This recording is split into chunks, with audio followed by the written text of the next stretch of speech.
I have no idea what's up. It was very difficult to open a new stream.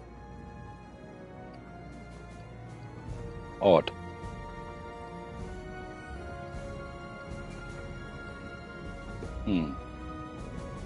Yep. No? The mic should be on. Let's see if the stream is showing at all. This is supposed to be the second part of... Oh, it is! Okay, so far so good. I'm just gonna go and check one more time if...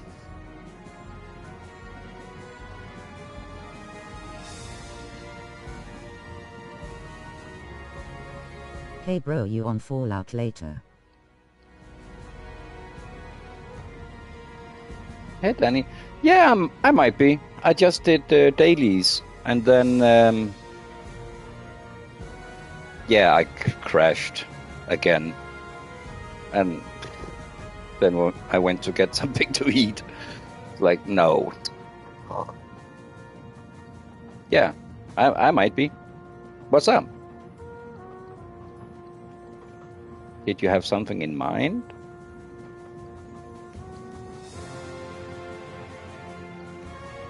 Yay! Now it's working. Alright.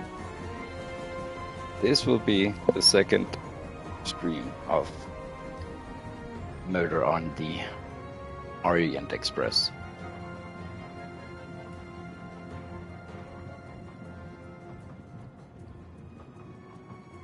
I don't know how far I am in the game, but trophy-wise, 9%.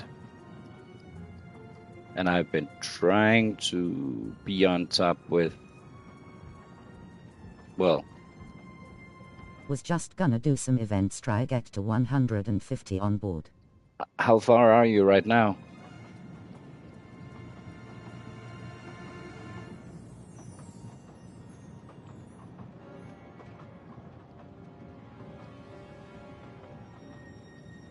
Because we can't do raids. 103.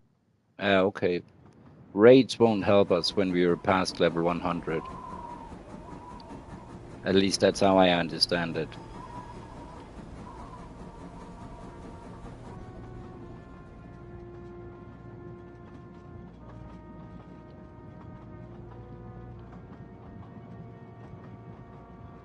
I'll still do raids. Yeah, but it won't affect your season card.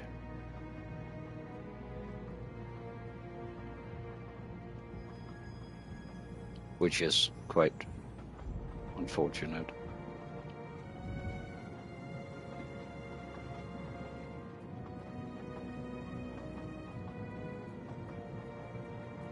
But there will be double XP weekend coming up. Don't know exactly when that is. I can't remember when it is exactly, but...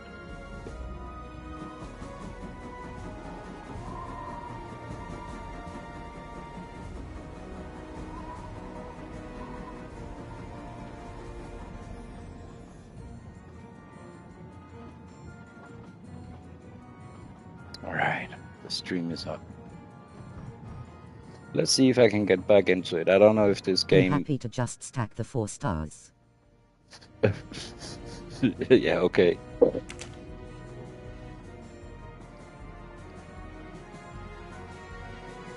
The murder weapon.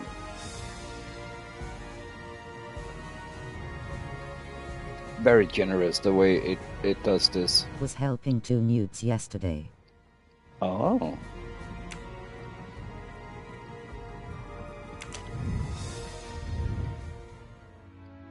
Got the 100 levels each nearly. Oh, that's good. Let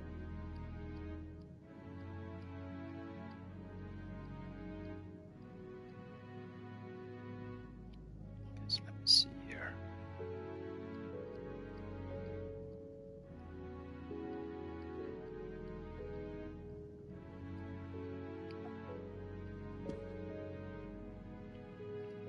I have just a few questions for you. Very well. Let's hear them.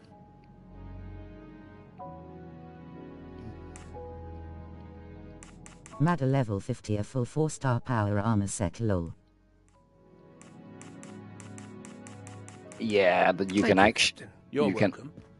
Yeah, power armor. Okay, that is quite good. Because you can't buy yourself to that a complete matching armor set. It's like 1400 atoms.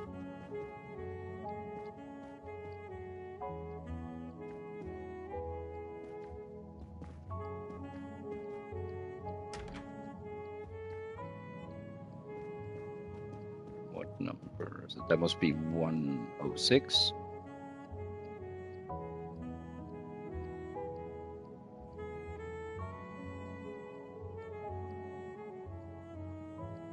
Made him an excavator set. He was well happy. Yeah.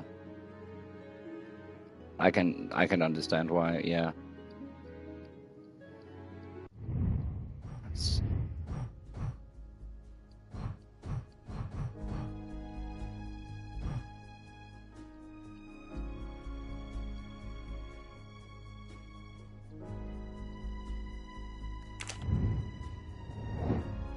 All right, select 2 elements of importance discovered during the interrogation of Captain Arbuthnot. Arbuthnot. That is a strange name.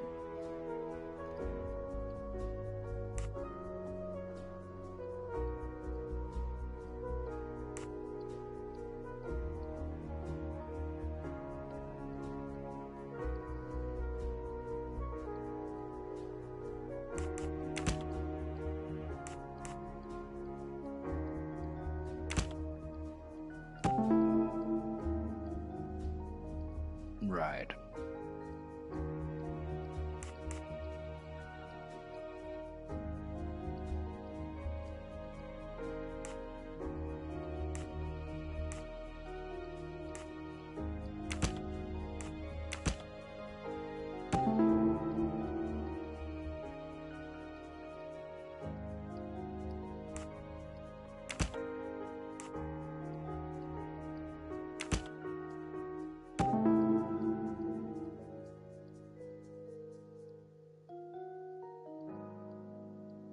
Read last comment, dude.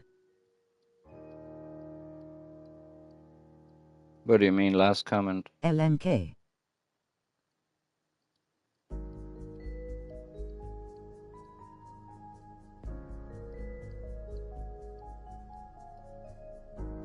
You wrote that you made him an excavator power armor, and he was happy about it.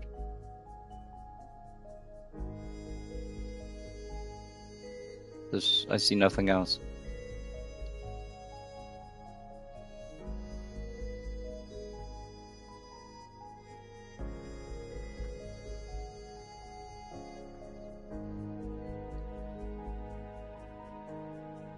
Must have deleted it. Thinking face. Weird. Yeah, the chat has been behaving better lately. I made some changes to it, and yeah.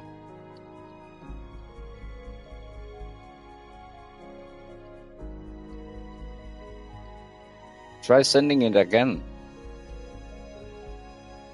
You can try. I was added to a group on PSN. I hate how To people... raid. Yeah. I hate how people can add you to a group that you didn't ask for or approve. Why is that even a thing? It's... Always people to play with. Yeah, that's nice. That's nice. But I'm in a group too. I've spoken to them once, but that was about glowing masks, and I prefer to play with you or the other guys. You know, some of You the girls interested in too. being added? No, I won't use it. I'm already in one. Actually, I might be in 2. It's a raids group. Yeah, it's cool, and it's very nice of you to invite me. But I, I will not be using it.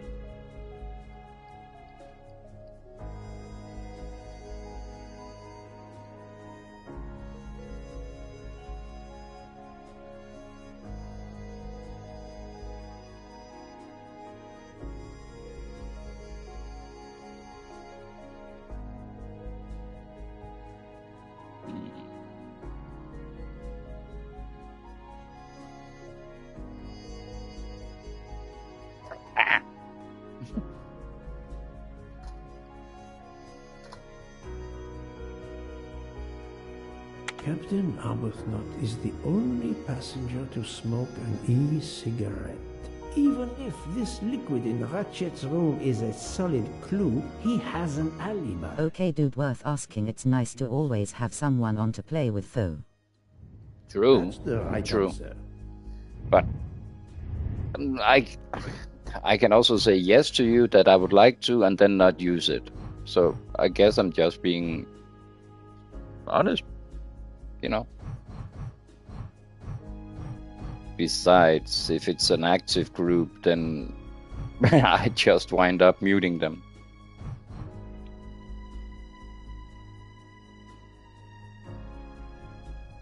Because it can go crazy, you know. Especially if there's Americans in the group, then when I went to bed, then all of a sudden, pling, pling, pling, pling, pling, pling, pling, pling, because that is totally normal for them, because time zones.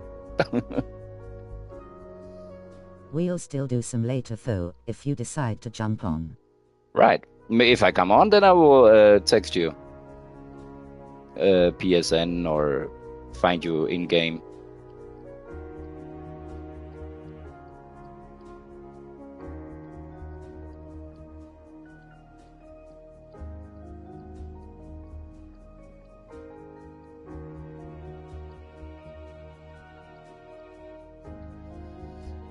Alright.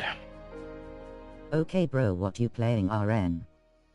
This is a detective game. It's based on a book by Agatha Christie, Murder on the Orient Express, where I am a detective with a mustache. And there has, of course, been a murder on the train. And the train is stuck because snow fell during the night, but it has also blocked the train tracks. So we have no way of going anywhere. So the murderer might still be on the train.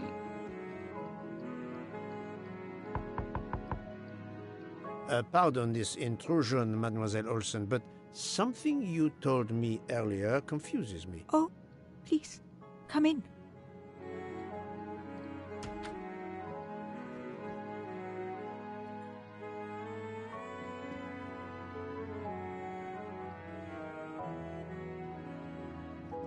How can you be sure Mademoiselle Debenham was in bed all night? As I told you, I am a very light sleeper. The slightest noise wakes me up. If Fraulein Debenham had gotten out of her bed, I would have heard her. I got up this morning around 8 a.m. She was sleeping soundly.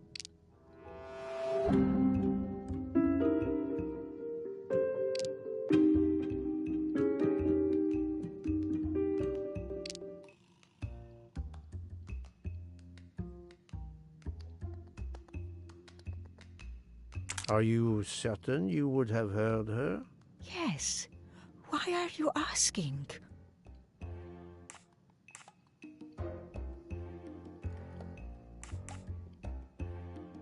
I spoke to Mademoiselle Debenham and she told me that she got up around 5 o'clock in the morning. She opened the door and looked down the corridor. It was then that she saw a woman in a red kimono. How do you explain that? I think I must have been sleeping very soundly not to have heard it. Oh, but does that make me a suspect? I am not accusing anyone, mademoiselle. Do not worry. I am just trying to determine what happened last night. Thank you for your testimony.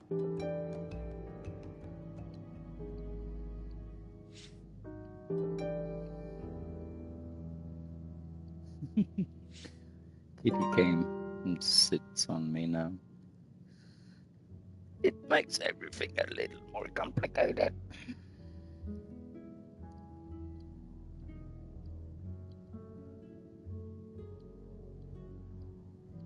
No. Okay, so let's see here. This year. Some of these are extremely easy where you feel like, okay, I just have to fill out the blanks, right? And others are like, oh God. For instance, this.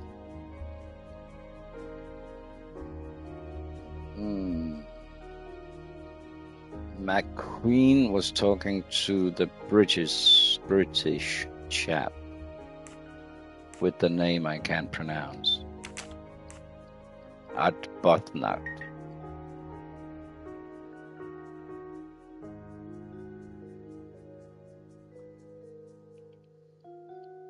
McQueen was talking with Captain. That is not a captain. Lieutenant.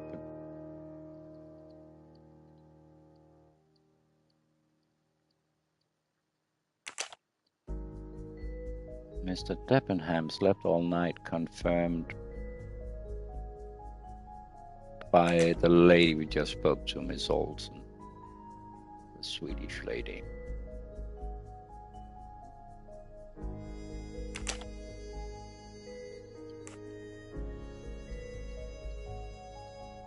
Miss Nilsson was playing cards with her colleague.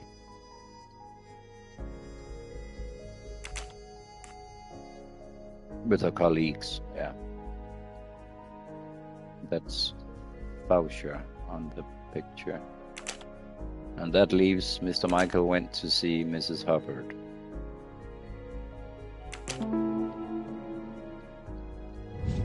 I'm right again.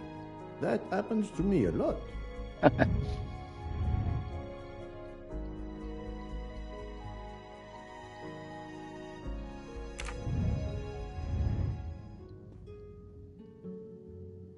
Oh, you look... No. Yeah.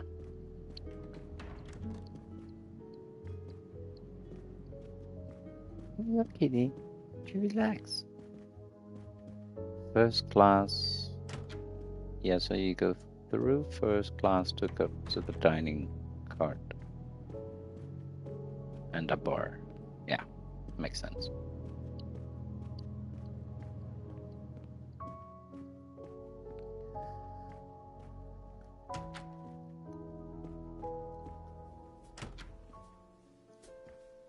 Just relax.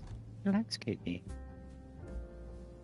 I know it's not easy being teenager cat and all.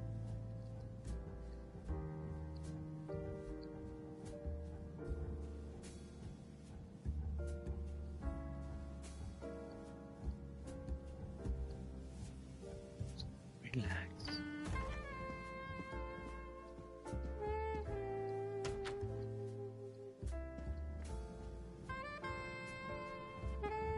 No, where is he?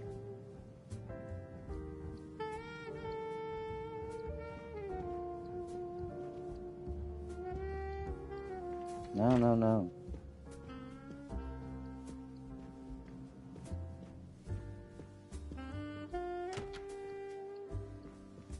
Looking for the director of the Dahivi.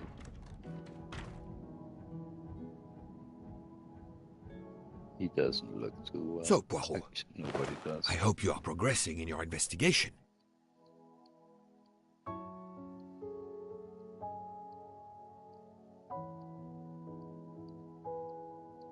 There is no trace of the murder weapon on the train, as yet. The killer could have hidden it anywhere. It must be somewhere. Indeed, as you say, it must be somewhere. According to Dr. Constantine's report, the stab wounds were made by at least one right-handed and one left-handed person, and with different strength. For the moment, everyone I have checked is right-handed. It is impossible to draw any conclusions as yet. However, I still have a few people to interrogate, notably the Russian princess. You still have many avenues to explore? Indeed, the case is far from over, mon ami. I identified the person responsible for the bottle of liquid for the vape found at the crime scene. So, this is our culprit? Do we hold him? No, unfortunately, this bottle belongs to Captain Arbuthnot, but he has an alibi, confirmed by Monsieur McQueen for the time of the murder. Monsieur Bouc, Monsieur Poirot. Michel, calm down. But it's Mrs. Hobart. She says she found the murder weapon in her room. She's very upset. Let's go, Poirot.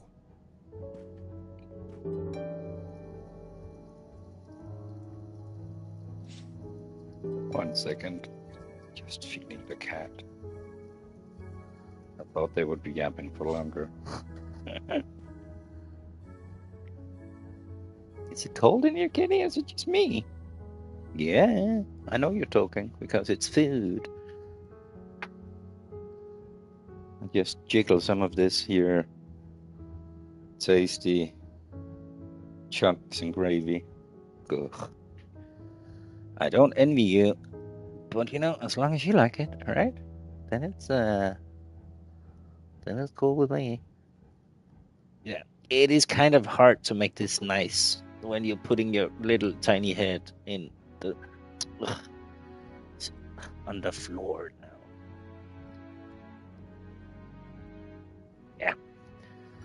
Yeah, okay. Let me know if you would like more later. I'm sure you will. Meow.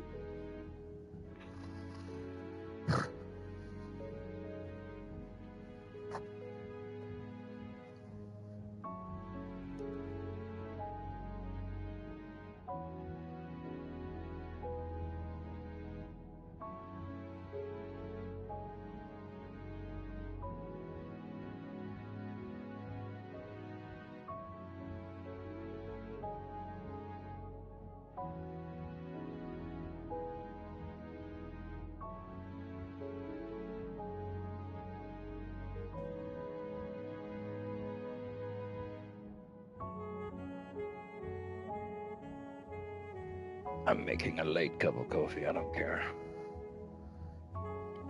All right.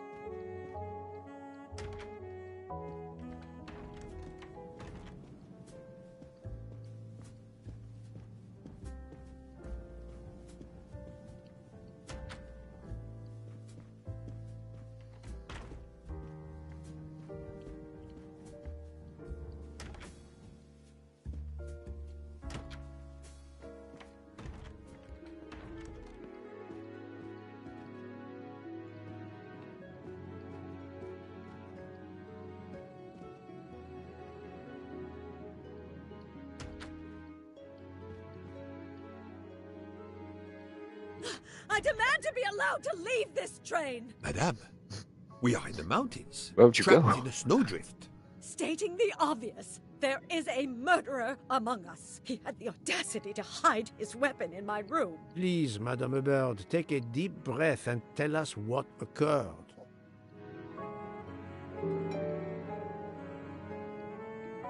Where did you find the knife? I wanted to get a handkerchief from my purse, and when I opened it, I saw it! A bloody knife! Am I next to be murdered? I very much doubt the murderer would give you his weapon. What do you mean? Madame, he would have used it. Oh, I have it! Did you touch the knife? Of course not! What a question! I will take that as a no. Right.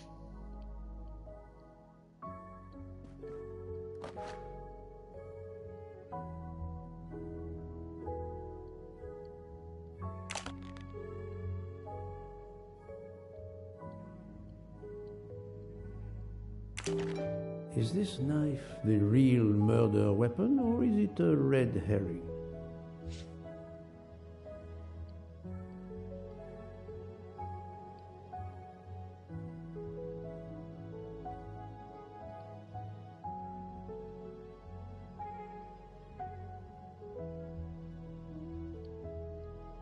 impressive knife. Is it like a chef's knife? Everything on this train is a little exquisite.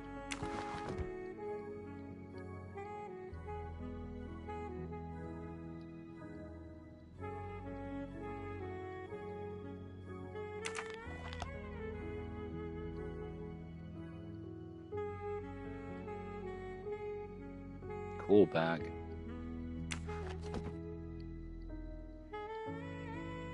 Mrs. Hubbard is distraught, Poirot. I should stay with her. Please go on without me. I have every right to be distraught. Thank you, Mr. Book.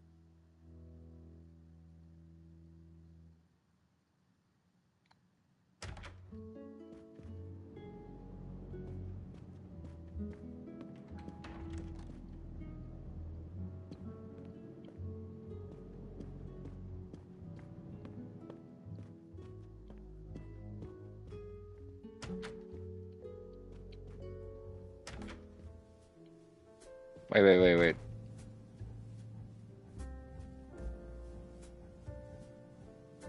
Wait, what? Ugh. Can I get lost on this freaking train? It should be possible.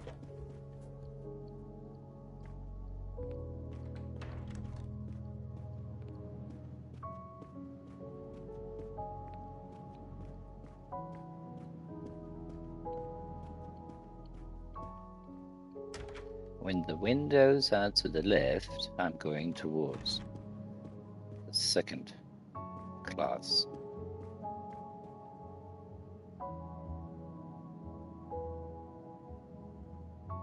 Yeah. And when it's on the right, I'm going towards... Okay, yeah, but I've forgotten that in like a... Oh, the American police officer. Dr. Constantine, we may have found our murder weapon. We need to make certain. There is a pretty quick way to be sure. I have estimated the depth of the wounds. You can easily find the depth of each wound by comparing the width. There are 5 of them that I am not sure about. Test them, and then we will compare our results. I will do as you say, Doctor. Nasty. I must compare the size of the wounds to the width of the blade of the knife.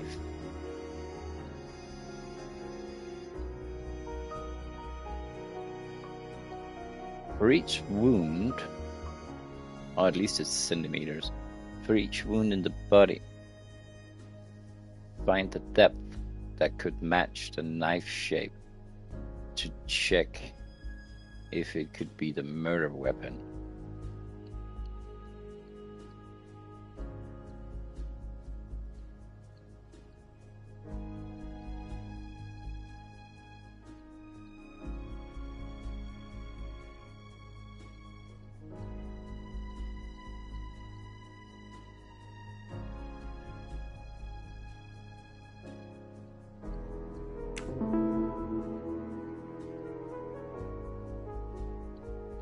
This is shorter.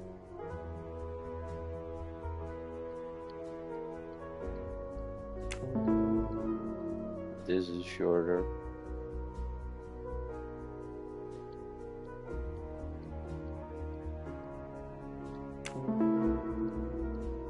Oh.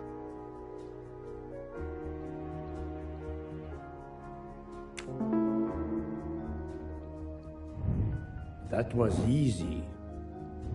What do you think, Doctor? Is this knife really the murder weapon? There can be no doubt. You found the same depths as the estimates I made during the preliminary autopsy. I can assure you that you hold in your hands the weapon that took Ratchet's life.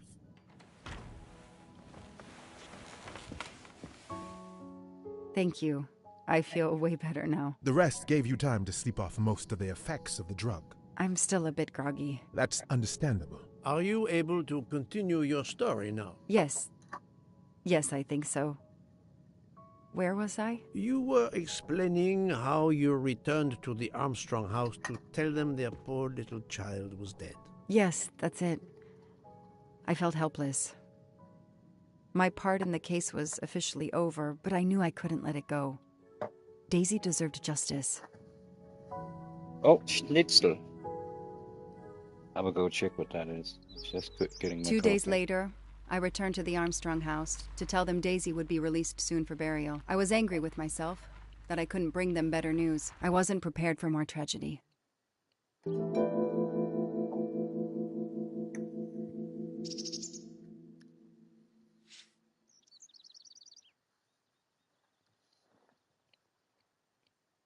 I heard there was a trophy. Let's see here. The power of observation. Finish chapter 4. Okay, so this will be chapter 5, I believe.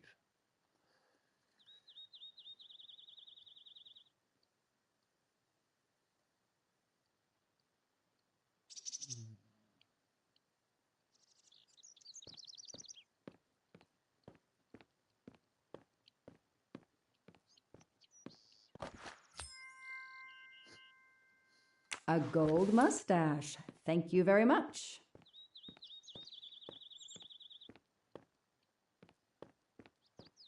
She's the only character that can run.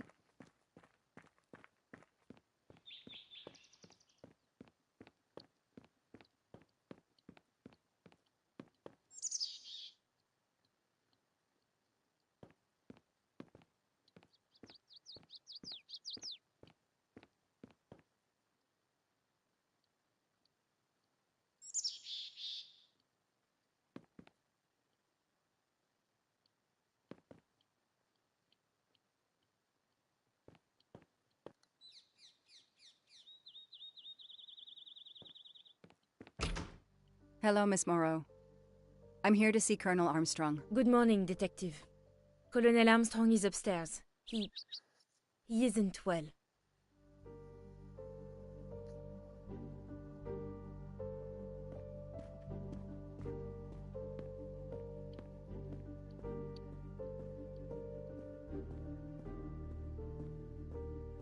Oh, hey, kitty.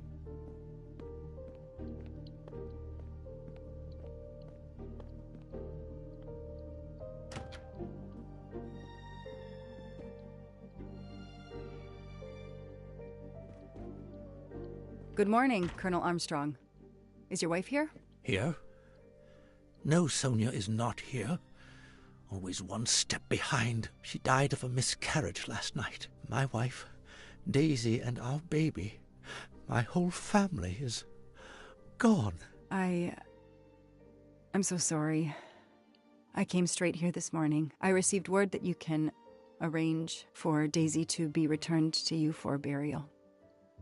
I didn't know. Well, then, now you don't have to come back. I can arrange for Daisy, my wife, and our unborn child to be buried all at once. Very efficient. Being a military man, I can appreciate efficiency. I know how hard this must be for you. No, you don't know. I don't want your sympathy.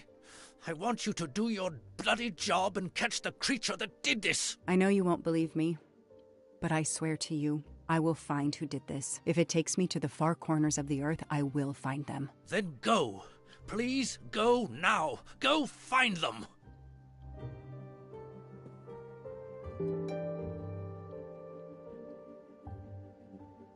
Okay.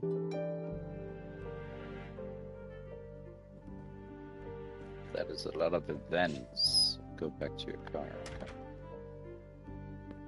The daughter. The house that once held the laughter of a child now feels so empty. The daughter was kidnapped during a... I'm not giving up. I'm a part of this case. Or the case is a part of me. During a party. The babysitter had gone to speak on the phone. First she said she spoke to her sick mom, but had to take that back since her mom is in a medically induced coma and, well, has been that for some time. So she admitted it was her boyfriend.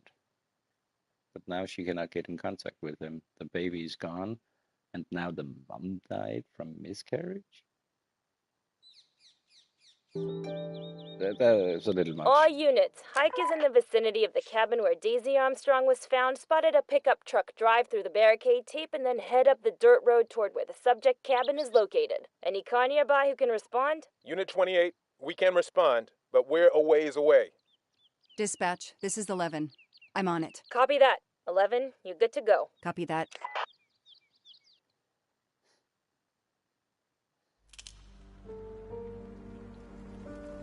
This is where the child was found, beneath the floorboards. Okay, there's the pickup. Let's see who ignored our barricade tape. 11 here. I'm at the cabin. Someone has broken in. Are you requesting backup? Not yet. I'm going to take a look around. Copy that, 11.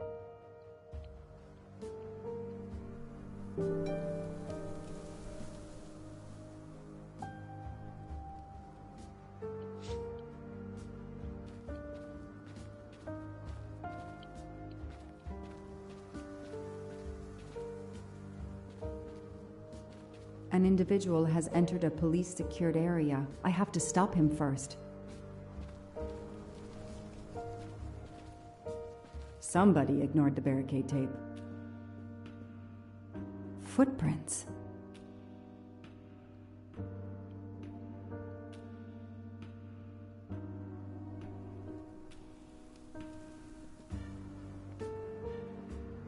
Footprints.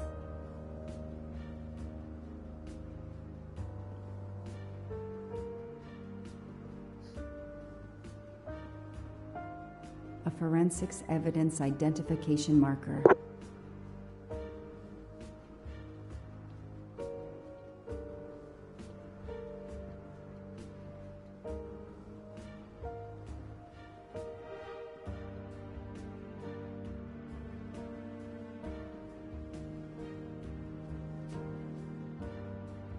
Forensics had to go through this place with a fine-tooth comb.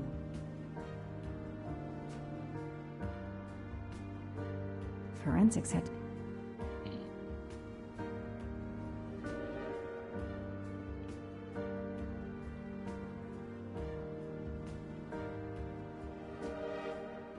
Oh, convenient. Shiny facial hair. The good news is that it's gold.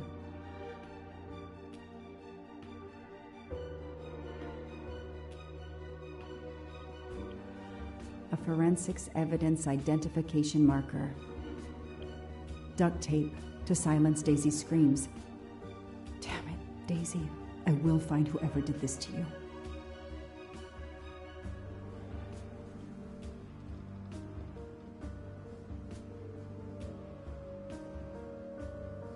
He's not here.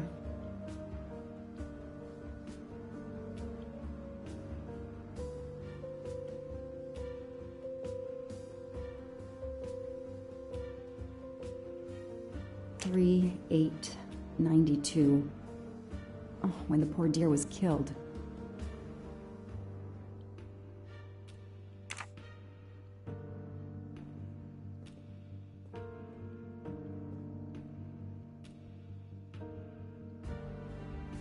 That's where I found Fluffy, Daisy's special toy. I hope we returned him to the family.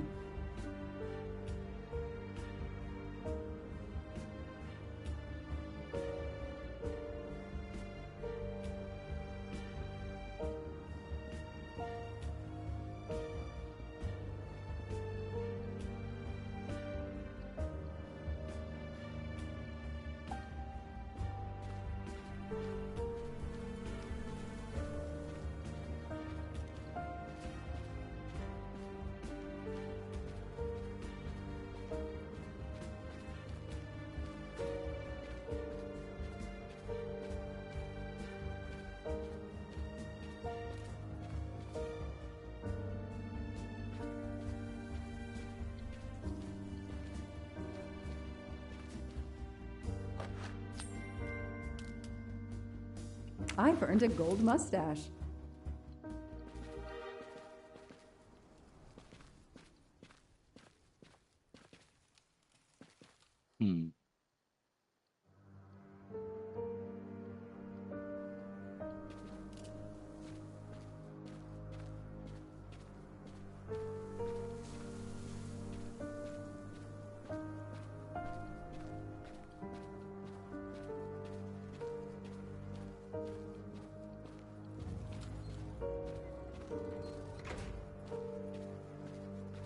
There was a door here.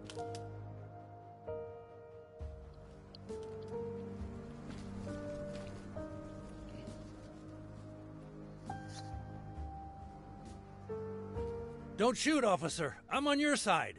Sir, keep your hands where I can see them. Sure, no problem. Sir, this is a crime scene. Who the hell are you? I'm a reporter. Boston 6 News. You can get us on cable even here in the mountains. They haven't heard of crime scene tape in a big city like Boston? All right, that wasn't my best move. I got all excited. I didn't expect to find the place deserted.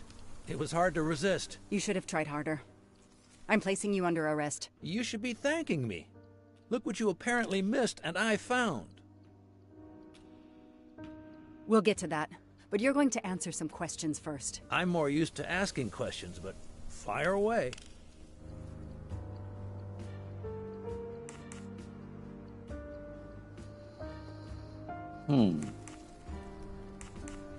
Who are you exactly? I'm Michael Clark, journalist for Boston 6 News. Off camera, but someday I'm going to be anchor. You just wait. Do you have a way to prove that? My press card's in my truck. Does the pickup parked in front of the cabin belong to you? Yes, indeed, it's mine. I'll check. What are you doing here? You should know a crime scene is off limits. I'm investigating the Daisy Armstrong kidnapping like you. Show me your hands. I'm gonna cuff you. I'm sure we can work out a deal. Put your hands in front of you. Oh, he's lucky. He gets special treatment.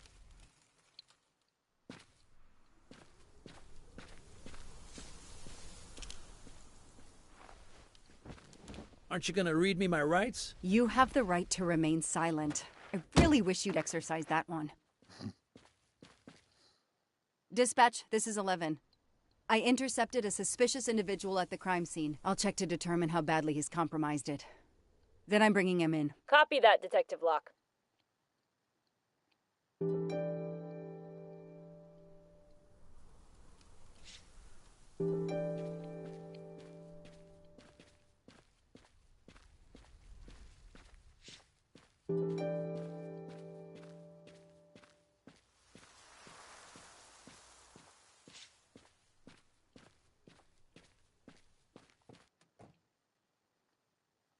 Oh.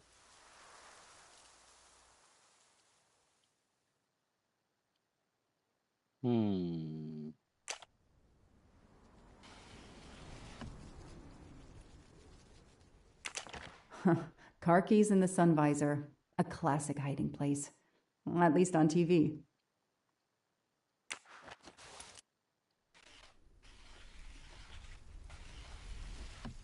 Anything else? No.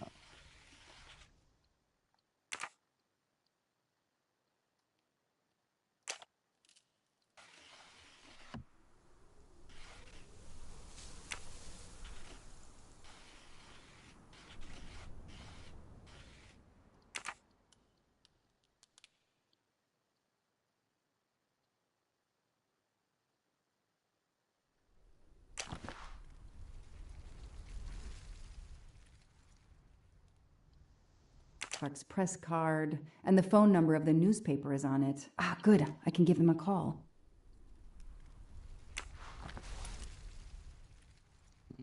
Right.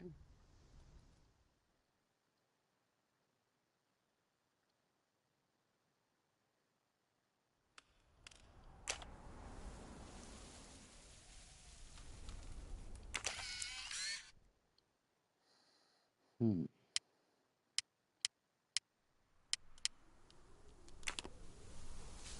308. I hope not.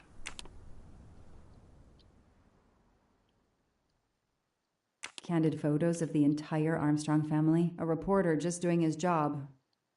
Or something else?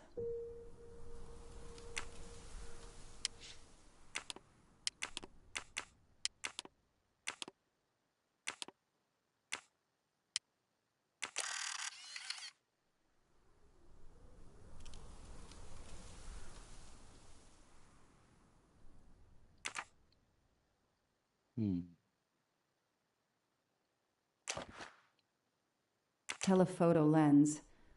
Not so surprising for a journalist.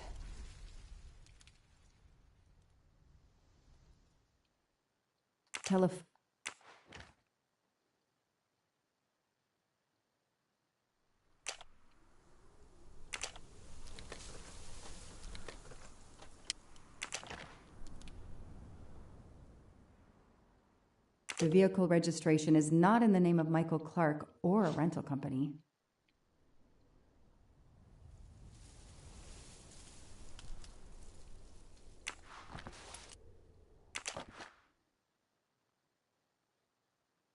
What's this little doodad?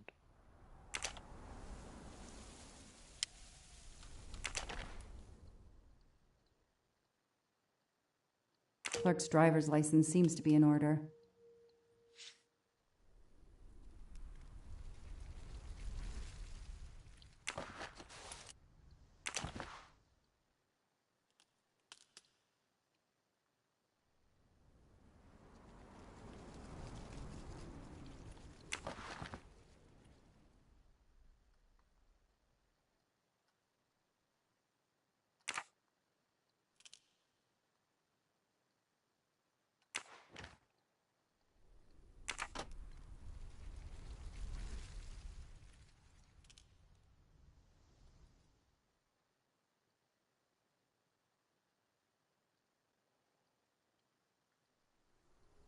Seats look awesome. No, never mind.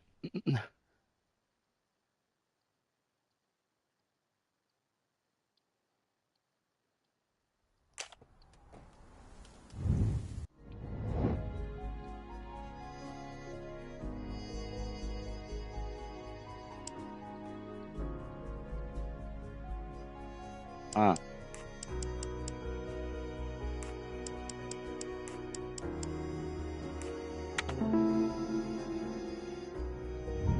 That is a great detective job.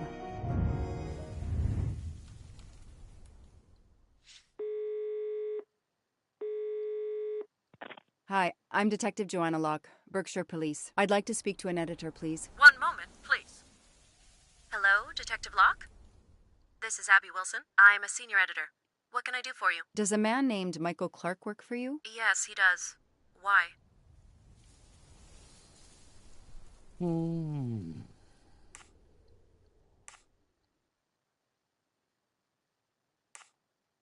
He works in the field? Yes, Michael Clark is what we call a stringer. He works as a freelancer, comes up with a story we can use, we pay him, then we don't hear from him again for several months. When was the last time you heard from him? Oh, it's been at least 7 or 8 months. That's not unusual. Do you remember what the last case he investigated was? It was a murder case. The victim was a millionaire named James Miller. He was called the Frozen Fish King of Gloucester, Massachusetts. His body turned up in one of his nets. Or, rather, most of it did. What kind of stories does Mr. Clark write? Mr. Clark is an investigative reporter. Mostly crime stories, to tell you the truth. He comes up with some pretty macabre stuff some of the time. Is there a problem? Or a story? Ah, well, thank you, Ms. Wilson. You've been a great help to me. Pleasure. I hope he's not in trouble.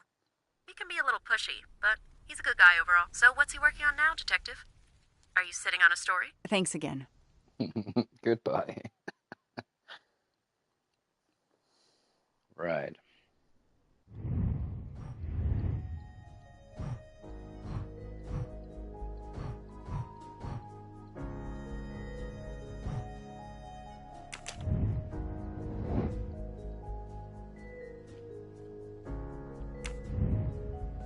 Oh yeah. There's a whole freaking bunker or whatever that is.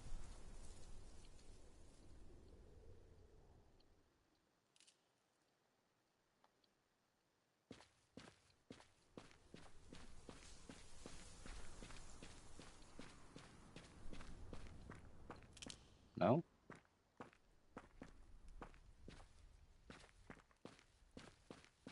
Ah.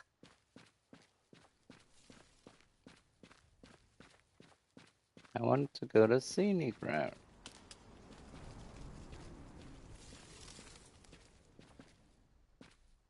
Why can't I? Oh, here.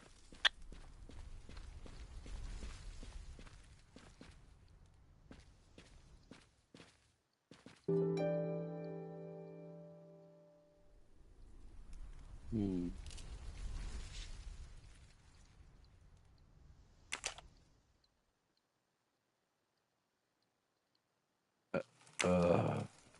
I can't.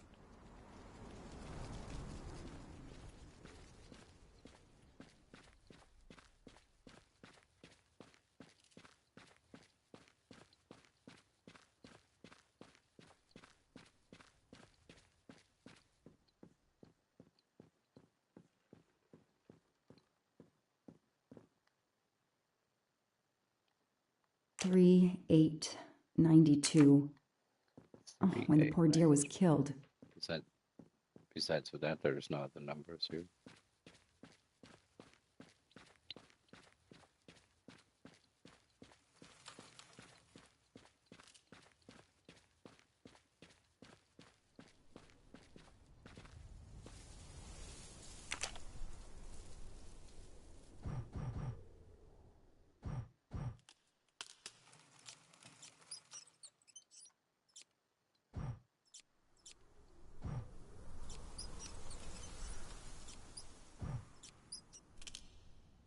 Yes!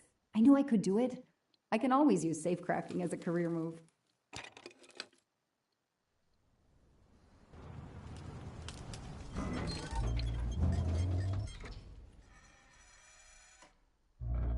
There.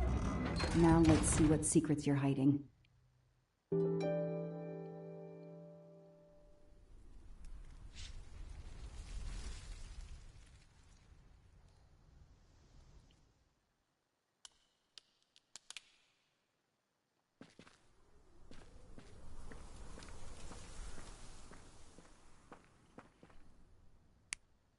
What the hell is that gas can doing here? There was a booby trap in the house next to that place where the little girl was in a box. We don't care about fingerprints, do we? Oh, no. The cap's been damaged, and some gasoline has leaked out.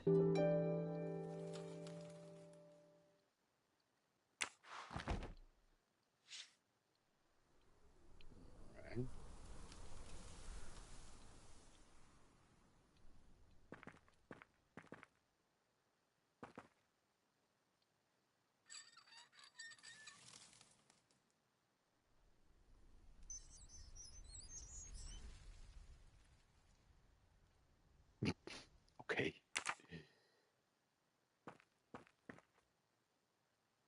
What a mess.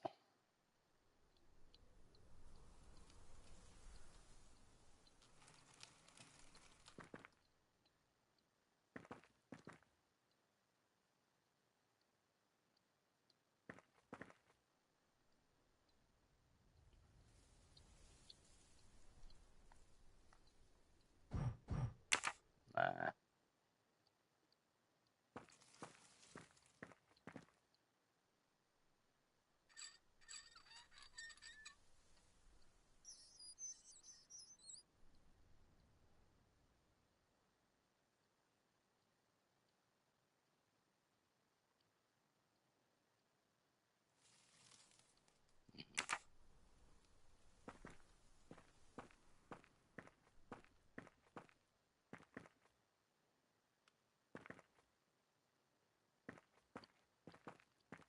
This bunker looks like it's as old as the cabin.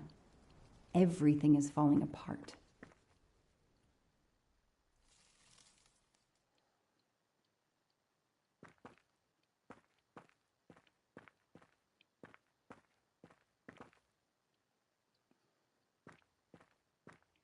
Now what? I have to turn the power back on to open this magnetic door.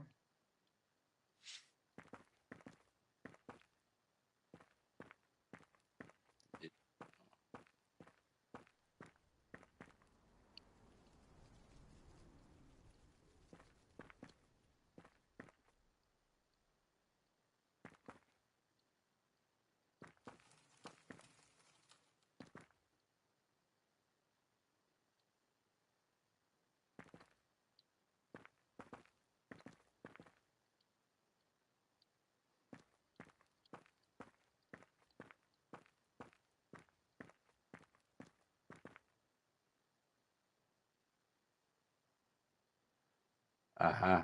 Okay.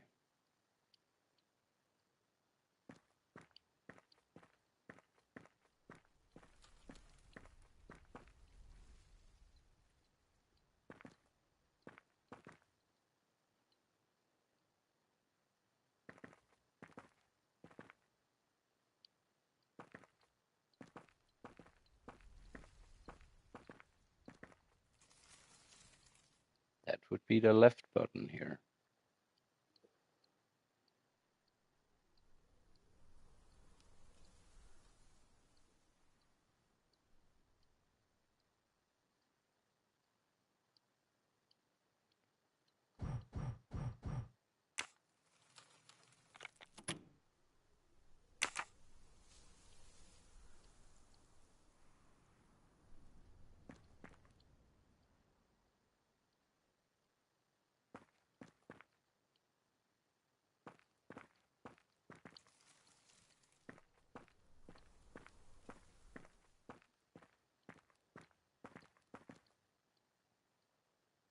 Middle one.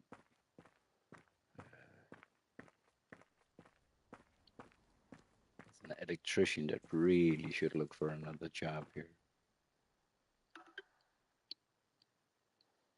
The middle cable goes to the outer.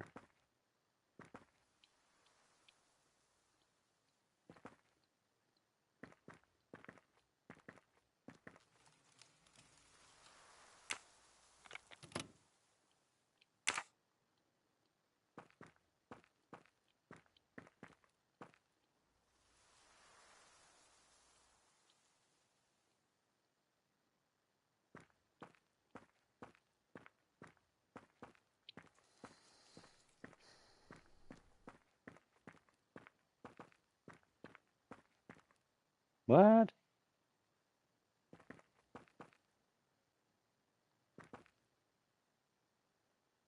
So that would be the bottom cable? It must be. Let's see if that makes sense here. It does, the bottom. That goes to be the right side cable. That goes to be the bottom here. That goes to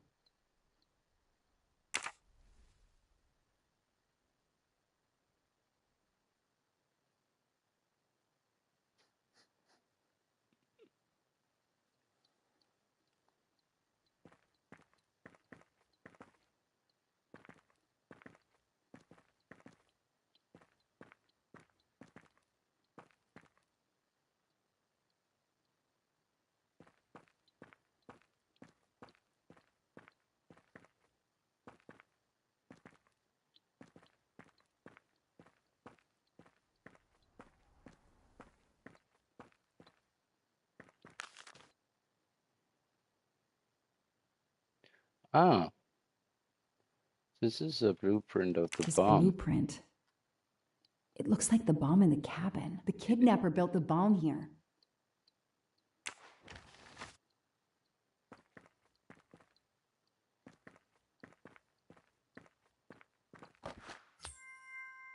Oh. Help yourself, Joanna. You earned it.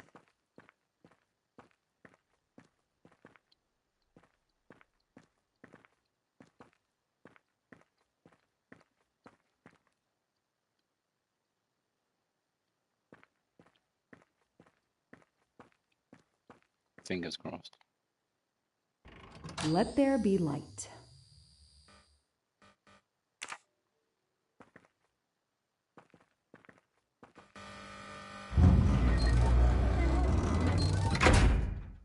Perfect, it works.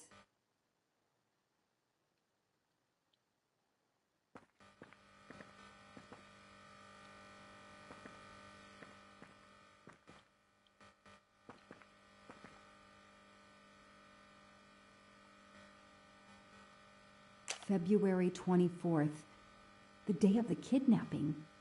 They knew about the party and everything.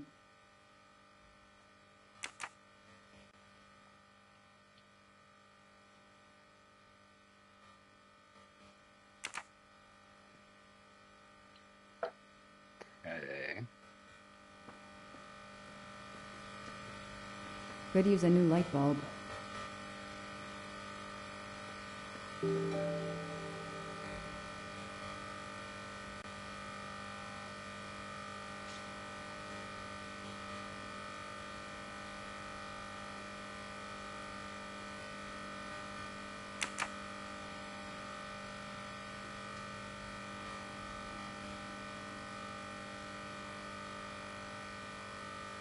isn't the right combination.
Yes!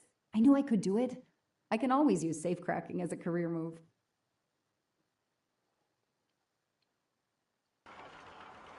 That was not the first time there was a safe like this.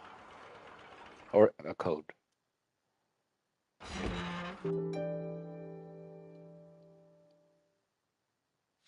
Is that it?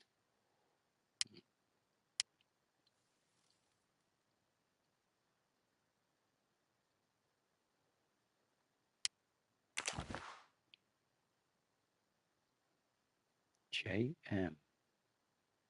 An expensive-looking pen with the initials JM? What's its story? An expensive...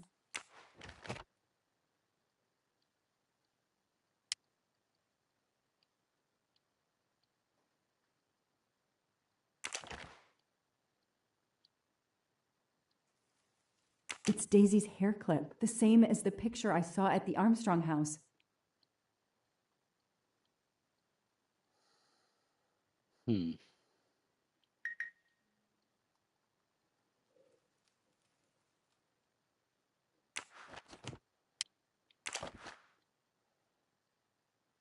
Into the pocket. Is that hair on it? There's a hair. That looks like a hair caught in the band around the money. Forensics will tell me for sure, but that doesn't look like Daisy's color. Black. These get locked up again until forensics get here. All right.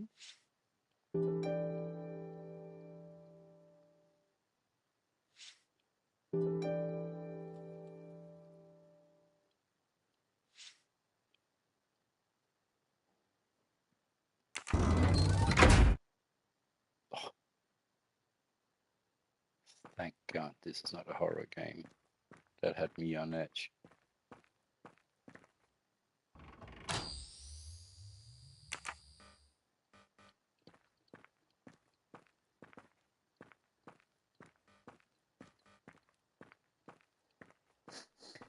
I get Resident Evil vibes, but it's from controlling a character like this. I'll secure the bunker for forensics. Progress at last.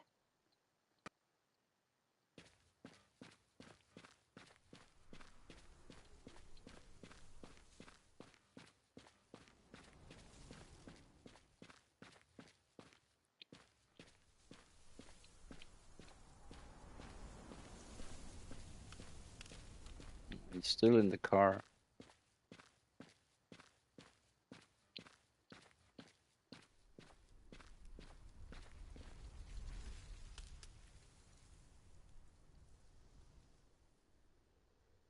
The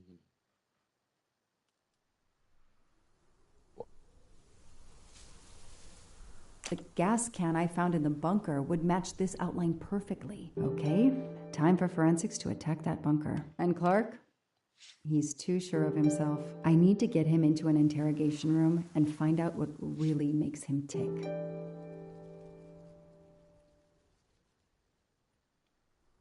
The gas can I found in the... Okay? The gas can I found in the gas can... Okay? Shut up. Time for forensics to attack. And Clark, I need to get... Right. Anything else here?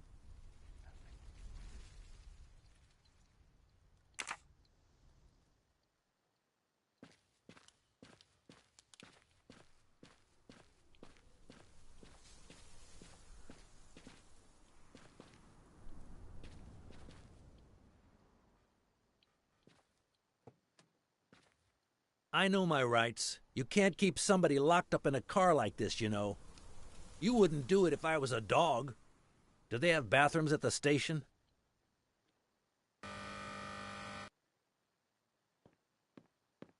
I have the right to make a phone call, Detective whatever your name is. That phone is an outside line. Hello, boss. It's Michael Clark. I'm still on the Armstrong kidnap, but there's a small problem. I got caught being someplace I shouldn't be. I'm at the police station. No, I'm not under arrest. Just questioning. Fire me.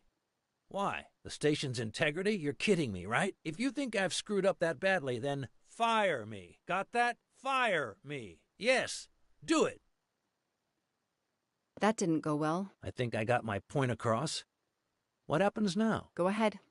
Then we'll have a chat.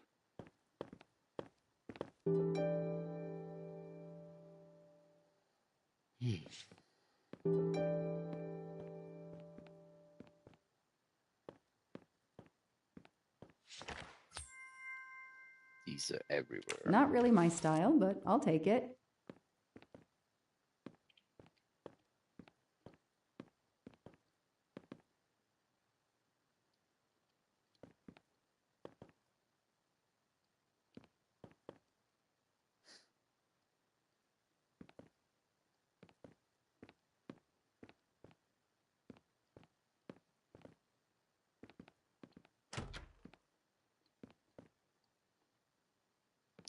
Oh, is that what we do? Yeah, okay.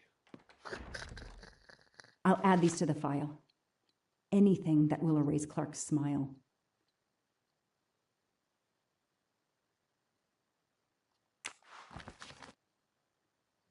Okay.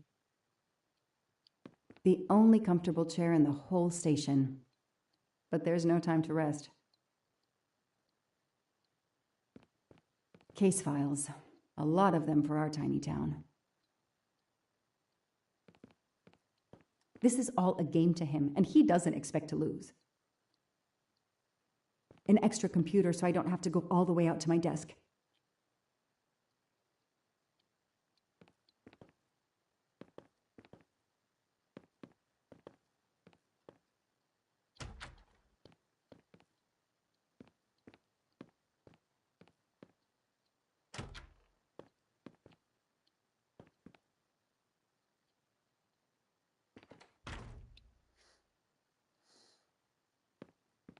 Isn't this a little cliche? I mean, it's okay. It's just saying.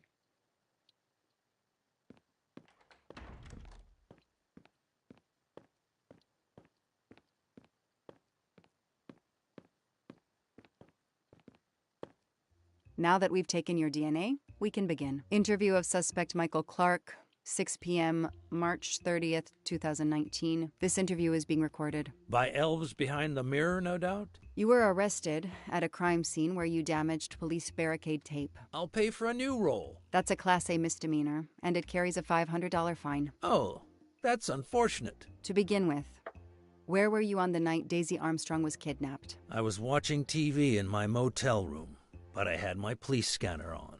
I heard the first reports that the little girl was missing. No way the police at the scene were going to let me get close. I set my alarm so I could get on the story first thing in the morning and tried to sleep.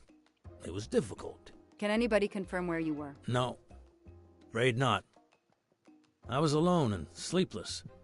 A sad combination. And I realized a bad alibi.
What else?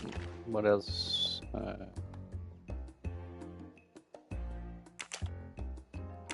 You say you're a journalist, a stringer for Channel 6 News in Boston. I sell my stuff to lots of media outlets.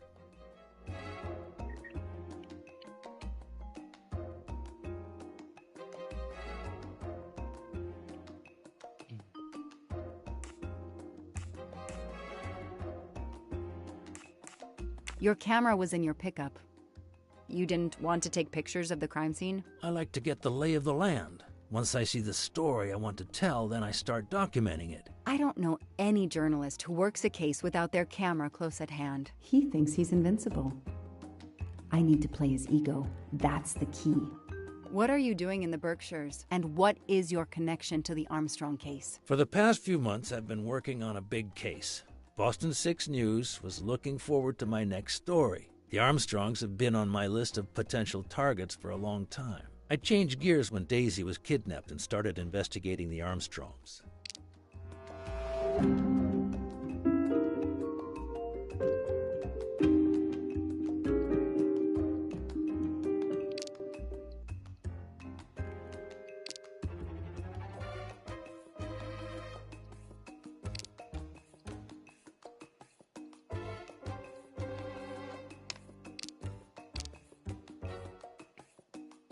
So you just stumbled on a major kidnapping story during your stay in the Berkshires? Yeah, I was researching PCBs in the river for crying out loud. Then, wow, the Armstrongs. That's not a Science Sunday report. That's a lead. Sometimes you just get lucky. Your camera in the pickup. There were photos of Daisy from before she was kidnapped. The Armstrongs are a famous family, like the Kennedys or Hollywood couples. Gossip sites love them. People want to see how they live. I started out just stealing candid shots. Paparazzi live on getting that one exclusive shot. Steamy, intimate, whatever. Then when the kidnapping happened, I realized I was here first. What an opportunity. And I jumped at it. You have an answer for everything. You're not very good at this, are you? How long have you been on the job? Long enough to put you away for life. If you killed that little girl.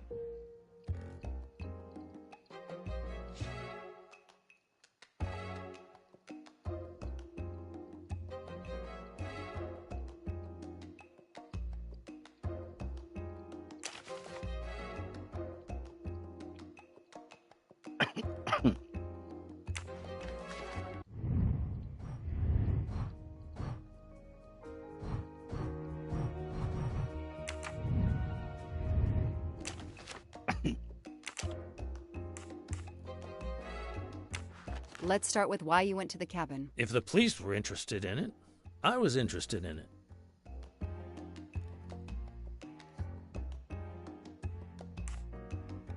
That pickup of yours, that's a very nice ride. Especially for a stringer who only gets a few stories on the air. How can you afford it? When Boston 6 does use a story, they pay okay. That truck is top of the range. How much did it set you back? $55,000, $60,000? When I have to, I do what everybody else does. I take out a loan. How about you, detective? You got a loan on your car? He's enjoying himself. I need to throw him off balance somehow, surprise him into making an error. Explain to me again how you got to the crime scene. I listened in on the police radio frequency. Anybody can do it with a scanner. I headed for the crime scene in my trusty pickup, like I've done for years. After the forensic team left, I needed to see the crime scene for myself. I got to the bunker just before you arrived. There was no scanner in the car.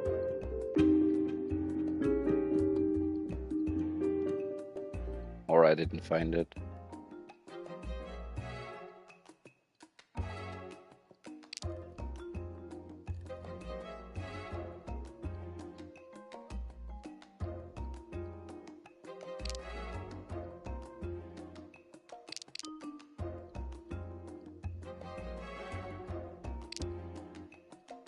But it's not his car. You said you've been driving that pickup for years? You heard right. Thanks to it, I never miss a story.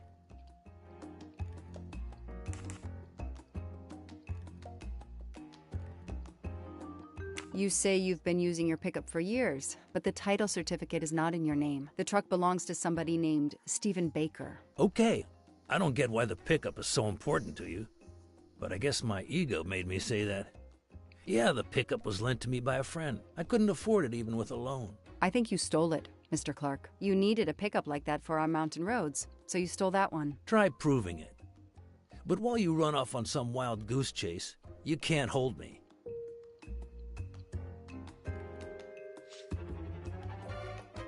What was his name? Steven something? Could that be the boyfriend of the babysitter?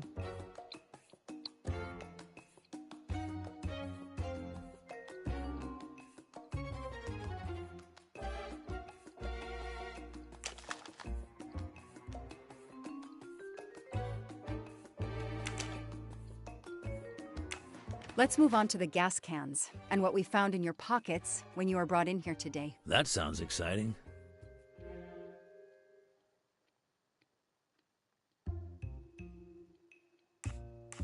In addition to the gasoline in the back of your pickup and another in the bunker, you had a lighter and gloves in your pockets. You were going to set fire to the bunker and every scrap of evidence inside. Where to begin? I'm sorry to disappoint you, but I wasn't planning to use these things to destroy the crime scene. I've been around crime scenes my entire career. I brought the gloves so as not to contaminate it with my fingerprints. The gas can in the back of my pickup, I use it to put gas in the truck. Gas stations are few and far between in your mountains. I didn't know there was a gas can in the bunker. If that's true, I did you a favor. My arrival obviously scared off somebody planning to burn everything. Do you also have an excuse for your lighter? The lighter? I'm trying to quit smoking. I use the lighter as a reminder not to start again. I know that Clark is lying. I need to reconstruct the whole sequence of events in order to understand what happened.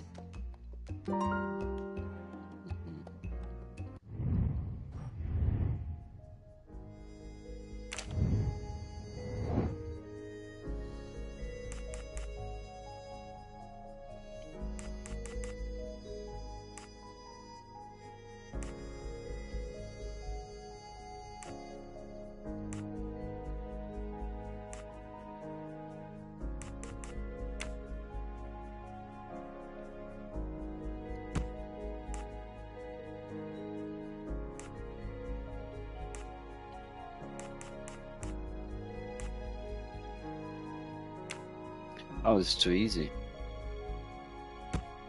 Careful not to make mistakes.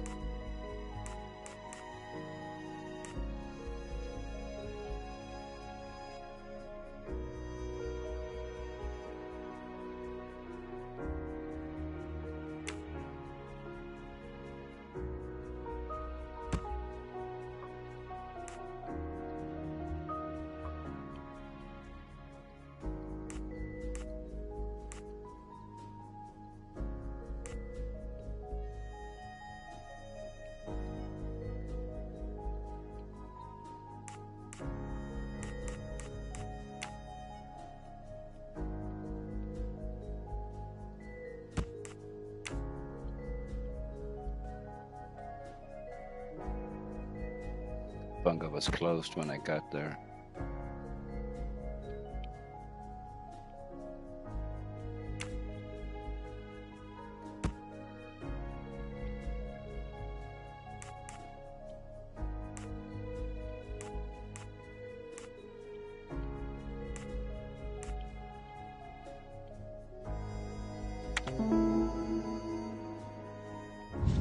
Hey, I'm a pretty good detective after all. I'll tell you what really happened. You waited until forensics left and arrived in your probably stolen pickup. You grabbed a can of gasoline from your truck. You then went into the cabin to check if Daisy had been found. You then went straight to the bunker to see if it had been discovered, planning to set it on fire and destroy all the evidence inside. Before you could start the fire, you heard me arrive. So you hastily left your gas can and closed the hatch. You didn't think I could open the bunker. If I hadn't found you, I expect you would have burned down the cabin too. I'm not gonna make fun of you, Detective, or how you handled my interrogation. You're obviously very new at this. I swear I'm telling the truth. I didn't know the bunker was there until the moment you showed up. I seem to have trumped your entire police force. When I get the DNA results from the bunker, we'll continue this conversation. You have no concrete evidence against me whatsoever. The lab results will be in soon. You won't get away with this. See that call? That's your arrest warrant and a one-way ticket to prison. I'll be right back.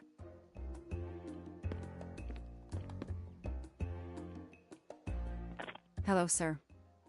I think I found the man who kidnapped Daisy Armstrong. I'm interrogating him now. Hold on, Detective Locke. I have some bad news. Someone set fire to the cabin in the bunker. The fire department is on the scene, but they say it's too late. That's impossible. My suspect has been in the interrogation room with me all evening. We can't hold him. Suzanne Moreau. Her fingerprints are on the wine bottle found in the cabin. We also found an unknown person's fingerprints, but they don't match your suspects. Sir, with all due respect, I'm convinced Michael Clark is involved. Detective, I'm cutting you some slack already. But we cannot hold your suspect simply because you're convinced he's guilty. We have evidence that Suzanne was working with an accomplice, Noah Garrity. I order you to release the reporter and arrest this Moreau. Let me just check my last lead. The DNA analysis of the hair found in the bunker safe. The results just came in. I know how hard this is. Okay. Get the DNA results. Detective Locke, I will give you 1 hour maximum. Then you close the file and arrest Suzanne Moreau. Thank you, sir.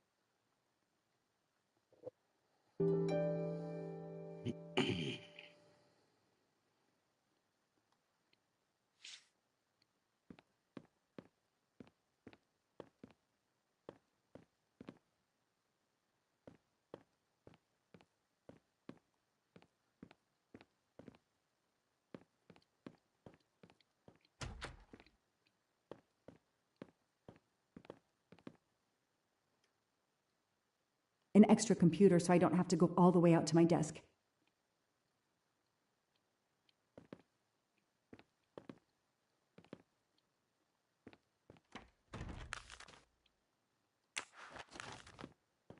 Case files.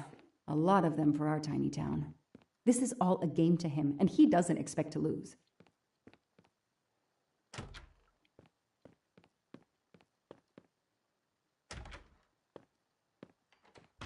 Who did you call earlier? An editor from the Boston 6 News. An editor you repeatedly said should fire you. That was your accomplice, wasn't it? You were telling him to start the fire. An accomplice? Noah, right?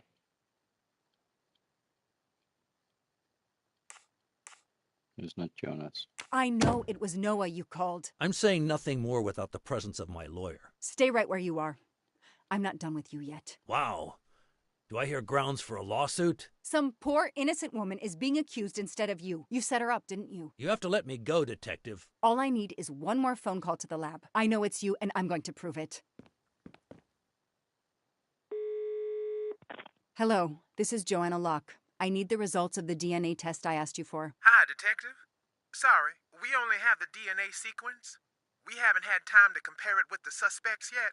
It'll take 7 more hours. I'm sorry, but you are not the only one on the waiting list. Send your analysis to my computer in the office. I'll do the comparison myself. I need authorization. I have a murderer who is going to walk free unless I get those results now. Fine, we'll send it to you right away, but I'll have to log this. It's my last chance.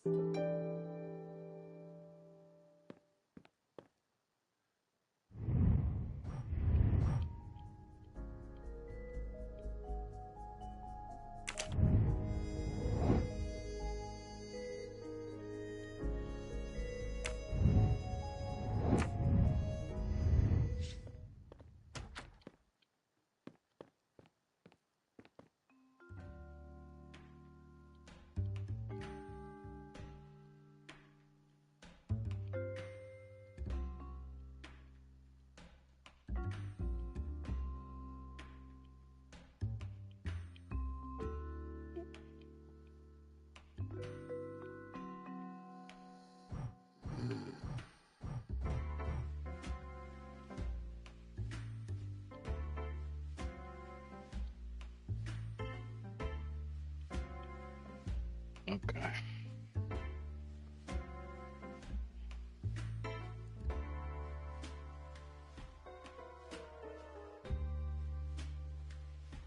There's five in each.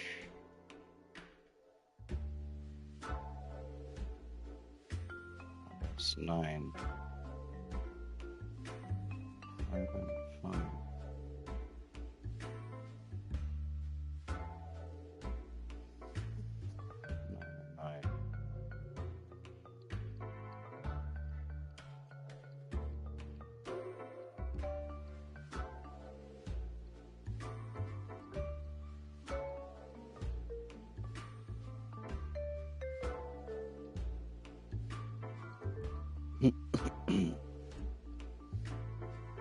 It's not this one.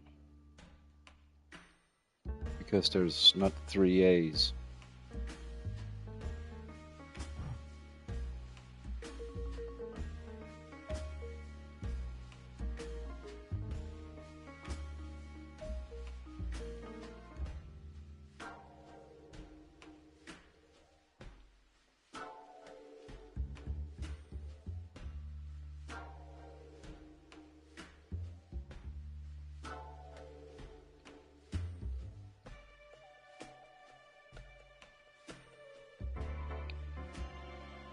Don't think it's this one. Oh, wait. No.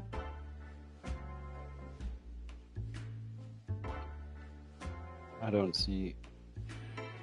Oh, wait.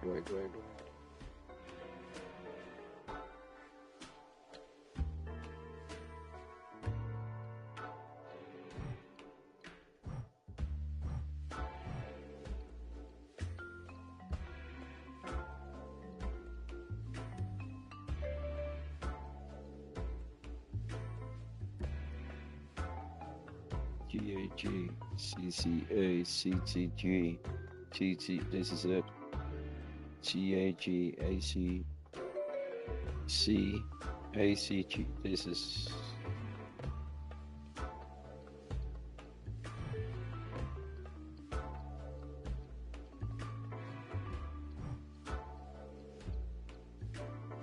CAT, GTA, TTA, TT, this is it.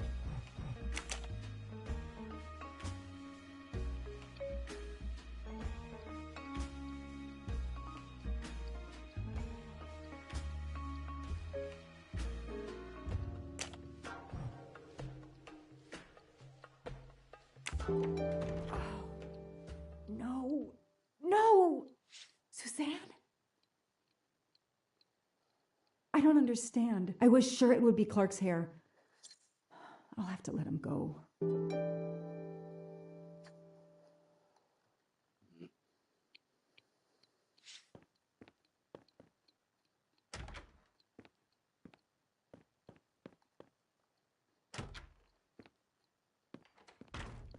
You can leave. Sorry it didn't work out for you, Detective. Maybe you should consider a career change. We are not done. Oh, but we are, my dear. We are done. I had no choice but to return to the Armstrong house to arrest Suzanne Moreau.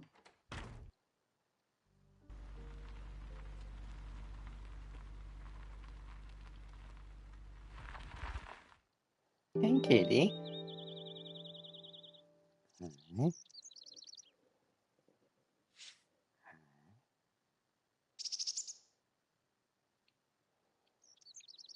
It's good you can't hear what I'm hearing. Guess then you would be crazy with the TV.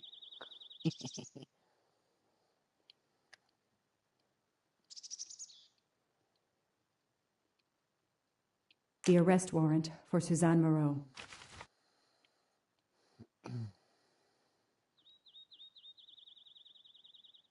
Suzanne was set up by Clark and Noah.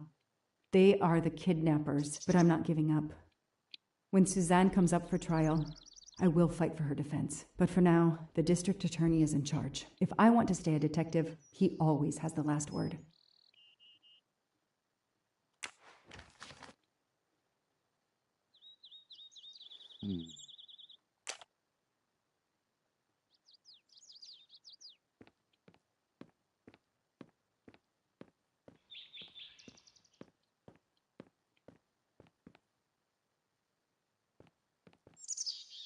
The door is wide open. How strange. Where's the cat? Hey, is anyone there? Miss Moreau? Miss Moreau? This is Detective Locke.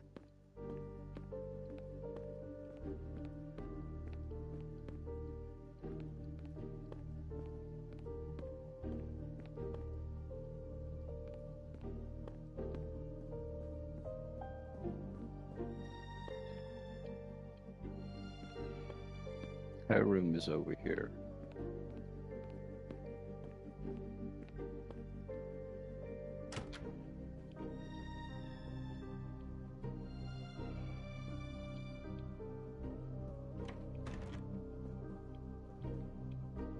Miss Moreau, can you hear me? It's me, Detective Locke. You must get up now. Miss Moreau? It looks like she has no arm. Upper arm. Miss Moreau, can you hear me? Suzanne Moreau is dead. There are no traces of blows or injuries on her body. She doesn't seem to have defended herself from anyone.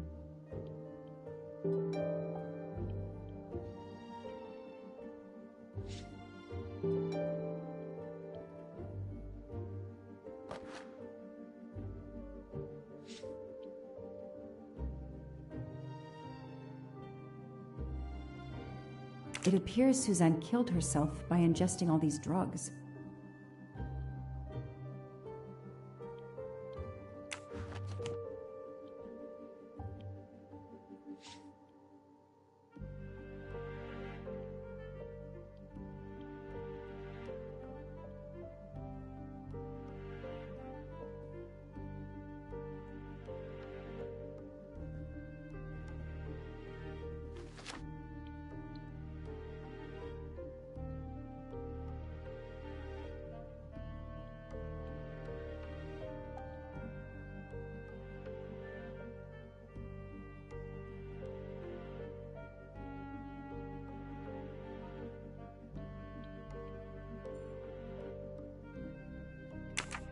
Suzanne was telling the truth about her mother.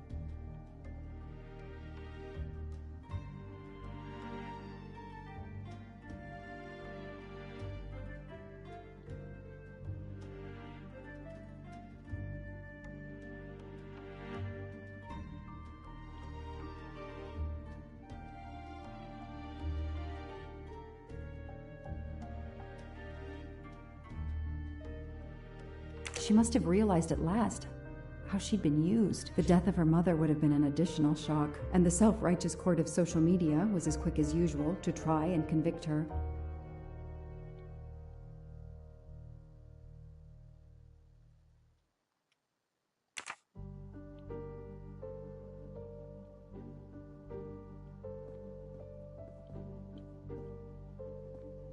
Suzanne's diary is missing.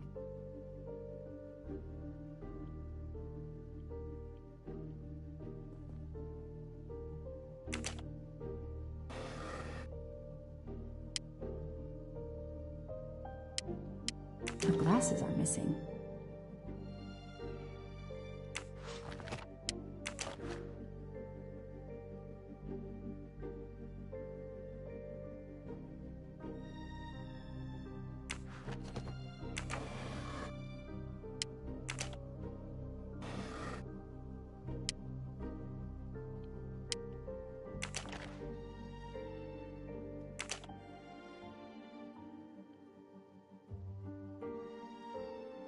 Here was the key for the diary.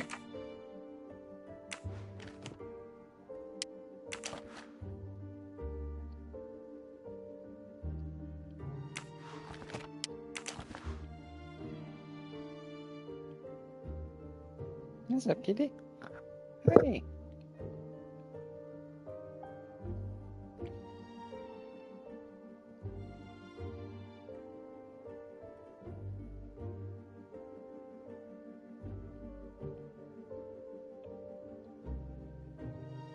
You stinky.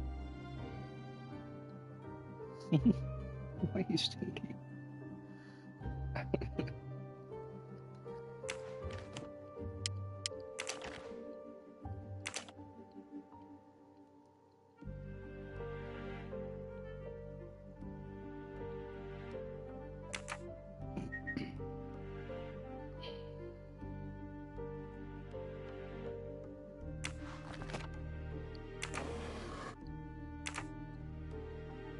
I called the district attorney to inform him.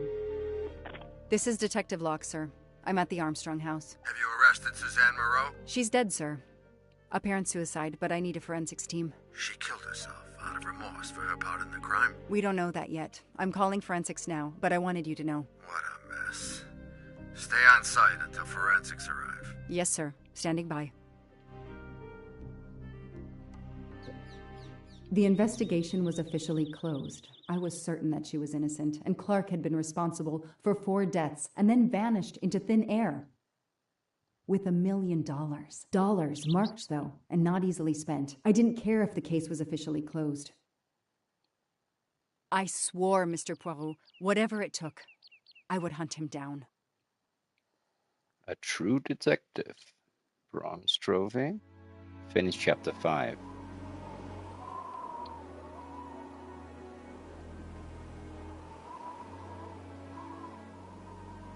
I waited for the forensics team, then went into the station to write my report. I was officially off the case. Thank you, mademoiselle.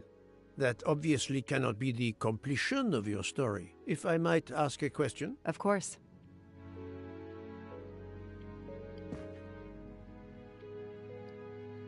Ratchet was Michael Clark, the reporter. Ratchet was Noah. Yeah, well, I think that would be the boyfriend, right?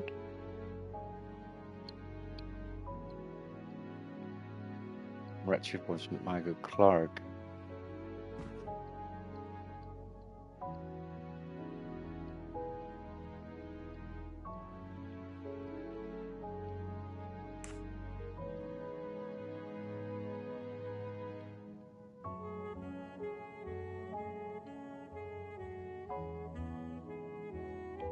Michael Clark, the reporter. He was Ratchet? Absolutely. I was the only law enforcement official to question Clark. I knew this wasn't his first kidnapping. You looked for similar cases. What do you Americans call the MMOs? Means, motive, and opportunity. Yes, I looked for someone in plain sight. Someone on the edge of a kidnapping case. Someone in plain view, keeping track of the investigations.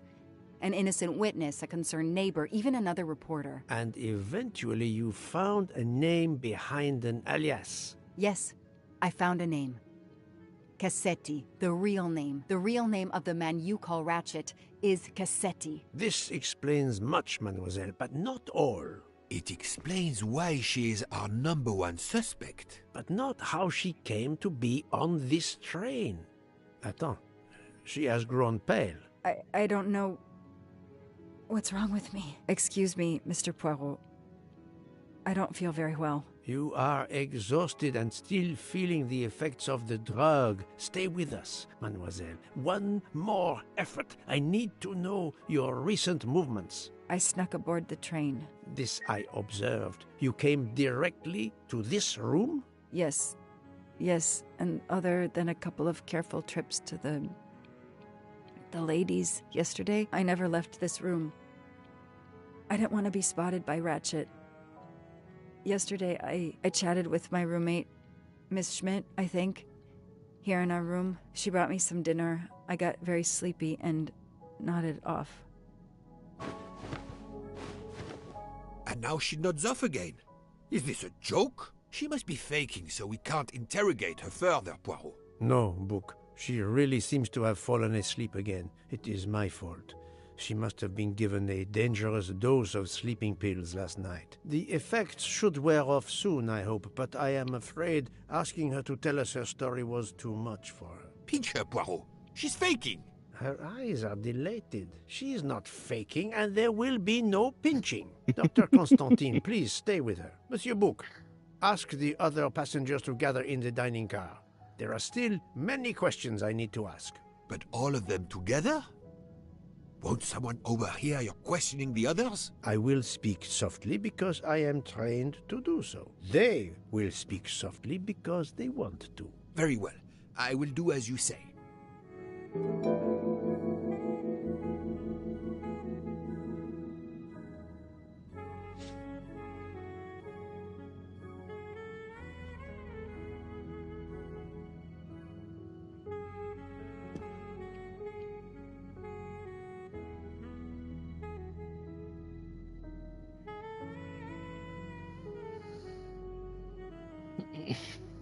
Kitty, can I have my hand back? Hmm? No? Not right now?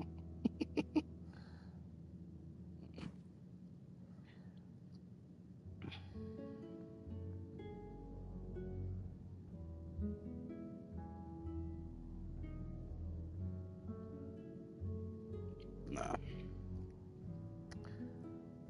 I'm not ready to stop yet. Besides,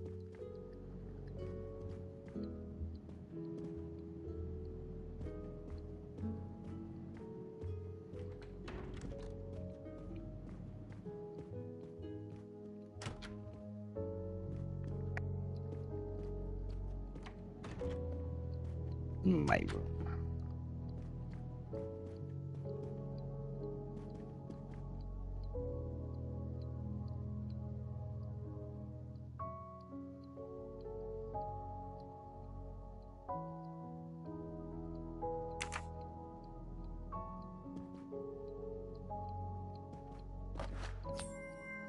These spawn.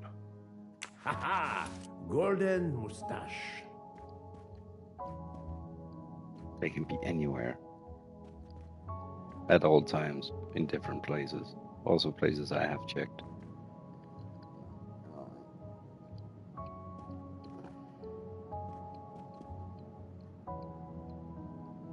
Oh.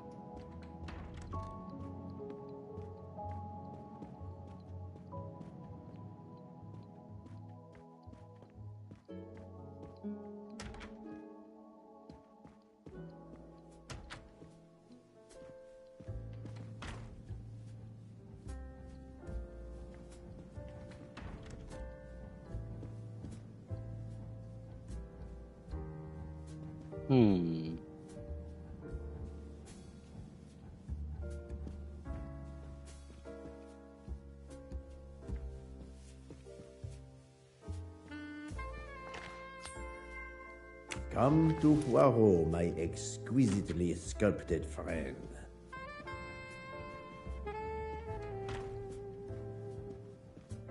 I should go and interview the passengers in the restaurant car. The restaurant.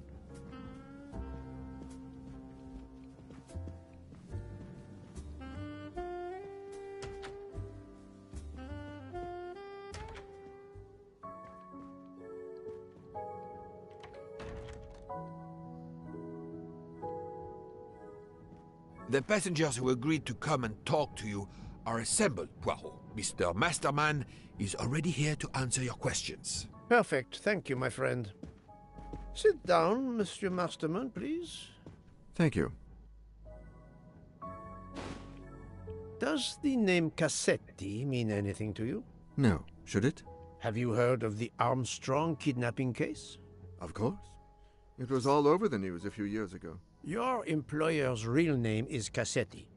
He was the man behind that kidnapping. Mr. Ratchet was... He murdered that poor little girl? Mr. McQueen, the man you worked for is a kidnapper named Cassetti. What? What kidnapping? He murdered his victim, a child named Daisy Armstrong. The Armstrong kidnapping? You had no idea of Monsieur Ratchet's real name? Damn skunk! Why are you so upset? My father was the district attorney who handled the case, Mr. Poirot. I saw Mrs. Armstrong more than once. She was a lovely woman, so gentle and heartbroken. If ever a man deserved what he got, Ratchet, or Cassetti, is the man. He didn't deserve to live. Madame Olson, have you heard of the Daisy Armstrong case? No, I've never heard of it. It was only 2 years ago. It was famous. Maybe so, but it was not famous in Spain, where I have been helping the refugees from Africa. You've never heard the name Daisy Armstrong? No, never. Daisy Armstrong? No. No. No! No! Yes. It was all over the English tabloids before I went to Jordan. A horrific crime that claimed the lives of an entire family and their wrongfully accused nanny. That's right, isn't it? Quite so. I thought the culprit had been punished. Some might say that the culprit was punished last night.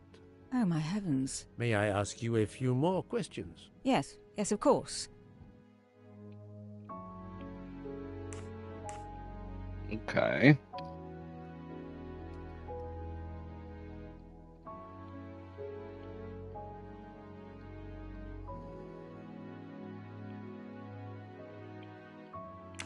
You read about the crime, as you said, in the tabloids. Yes, that's right. For weeks, news of the royal family was eclipsed. Have you ever been to the United States, mademoiselle? No, never. Jordan was really my first trip abroad. You were in Jordan? Yes, I was an English tutor there to the children of a high official. Until recently. Excuse me for a second.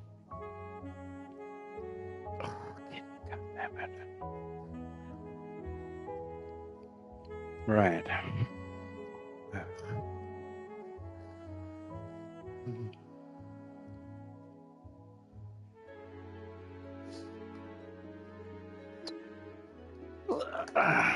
Are we gonna play this game every night? Oh, ow. Okay, I have 2 of your balls here. Did that work?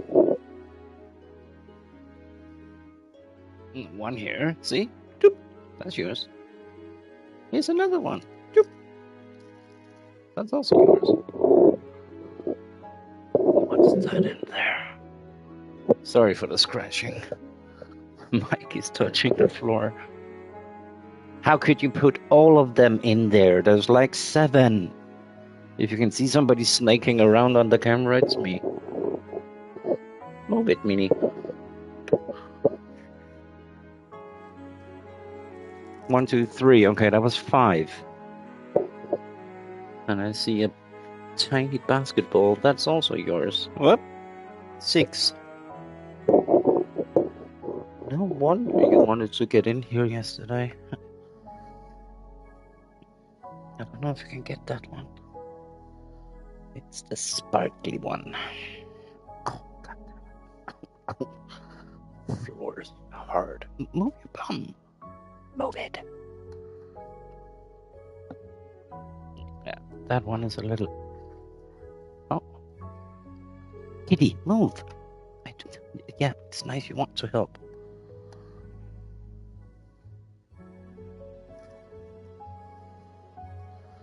Oh. Okay, 7. And I found the clipper for my bags in the kitchen.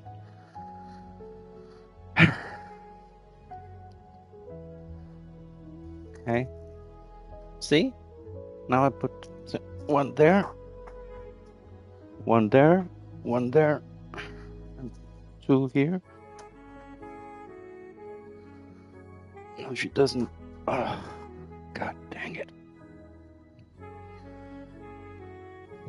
Sorry about that.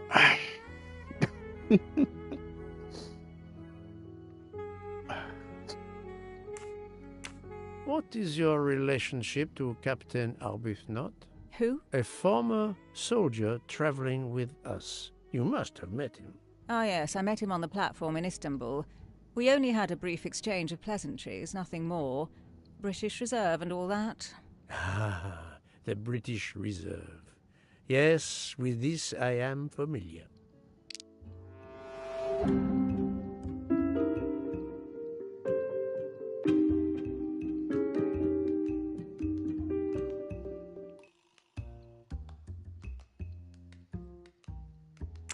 Are you sure everything you have told me is accurate, Mademoiselle Debenham? Of course.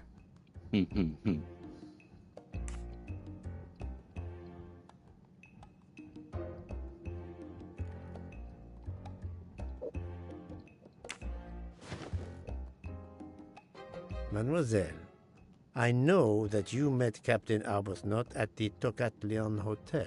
You were spying on me? I am very attentive to my surroundings. It helps in my profession. Well, it's your word against mine. I had occasion to be of some assistance in recovering Captain Arbuthnot's train ticket. While searching his room, I also discovered one of your earrings. Whatever your relationship may be to the good captain, I doubt it has anything to do with British Reserve. You will not tell me your secret, mademoiselle? I can't. I don't know what you mean. Poirot, Miss Debenham's got nothing to do with this business. Nothing. Do you hear?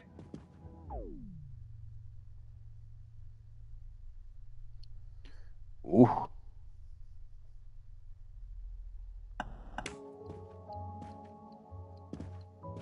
Archie, stop. Captain, no. This behavior is unworthy of an officer and a gentleman. Leave her alone. Have you no honor? Archie, we Leave should Brittany go. alone. Captain Arbuthnot, I am certain you are a brave soldier, but you are a poor actor. The truth is that...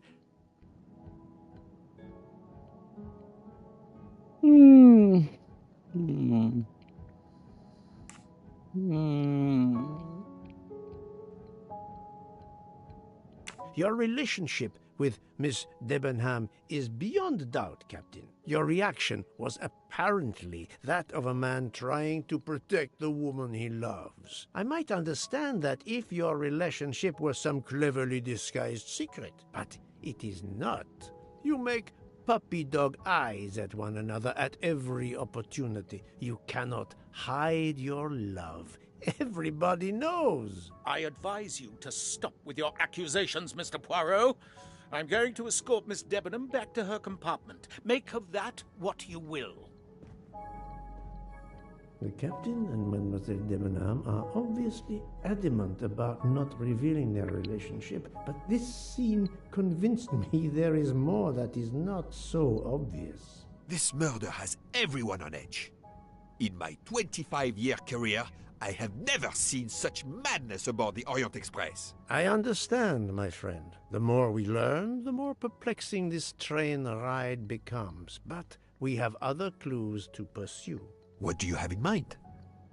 The broken watch on Monsieur Ratchet's wrist, for example, and the handkerchief found near the body. Who does that belong to? This little drama we have just witnessed has not put you off the scent. Far from it, my friend. Will you return to your watch over Mademoiselle Locke? Yes, I will. Dr. Constantine can probably use a break. Good. Au revoir, Poirot.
It's not the others. No. No. No.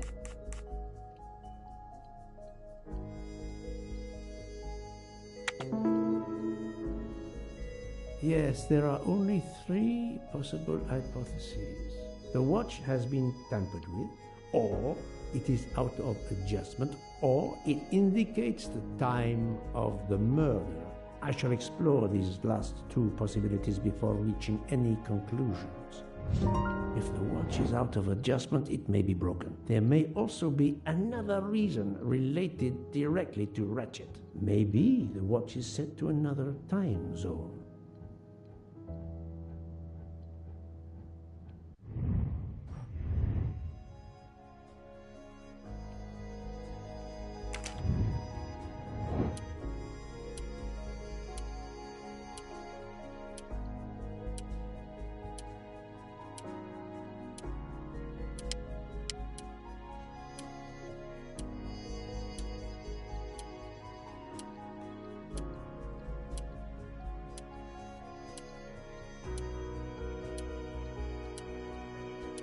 The watch was not defective because the second hand is still moving.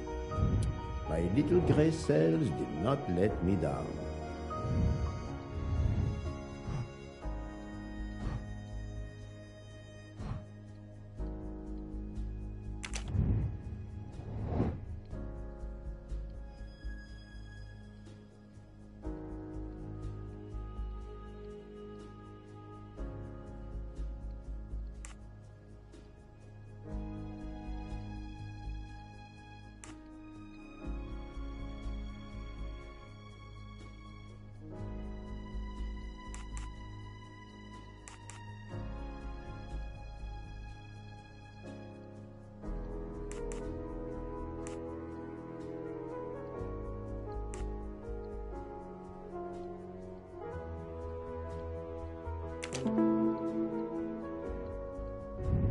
Et voilà.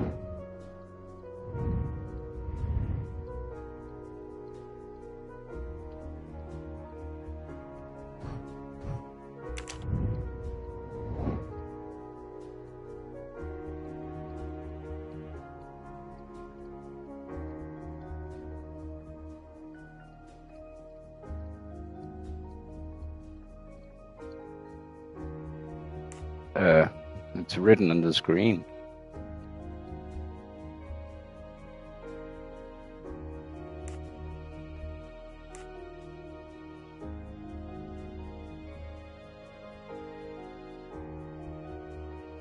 Adequate.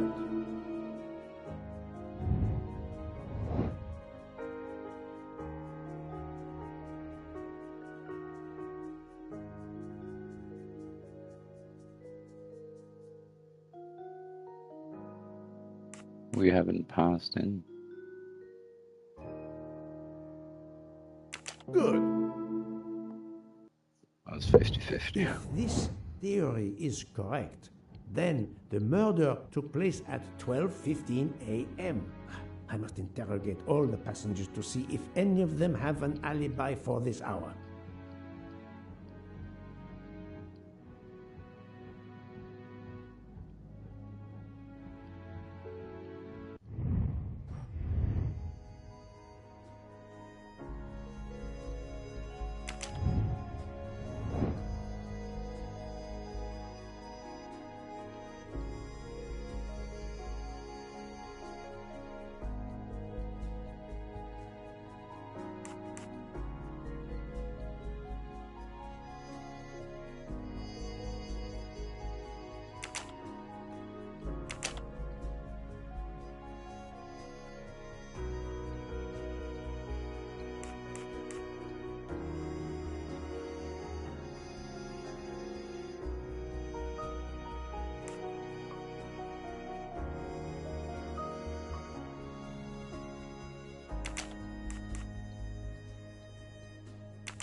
I'm right again.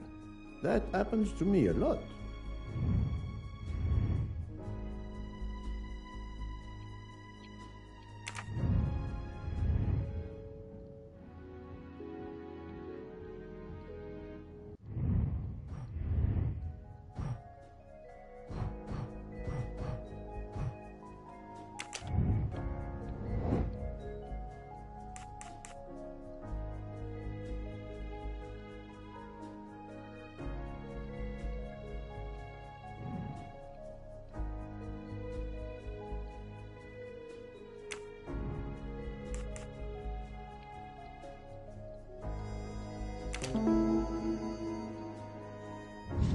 That's the right answer.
That was easy.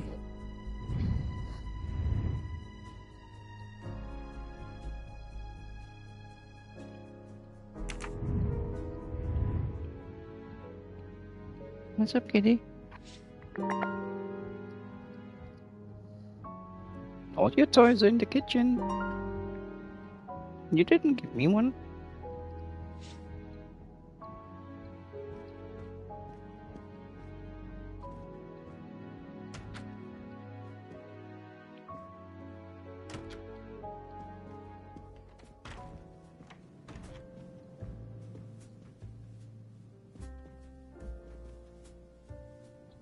Monsieur Foscarelli, I would like to ask you a few questions, if you allow me.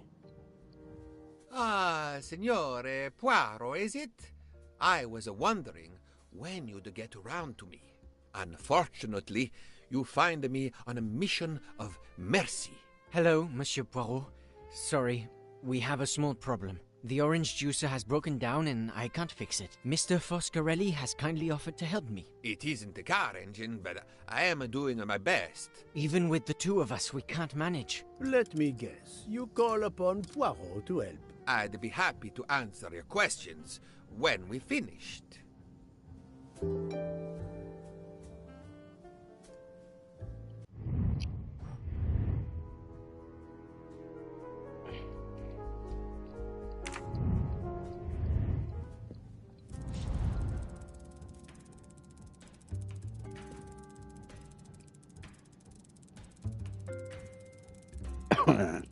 Okay.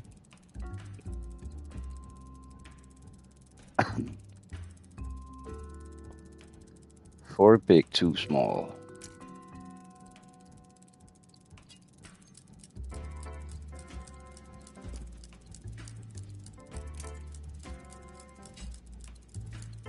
Nah.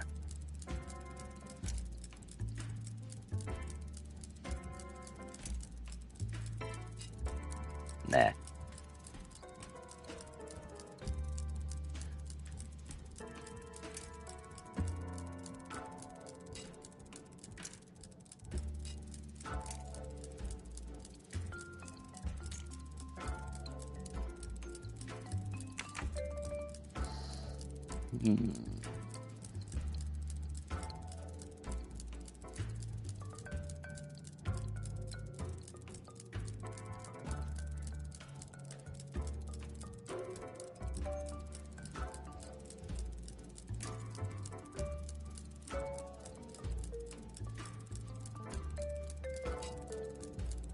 Oh, let's see.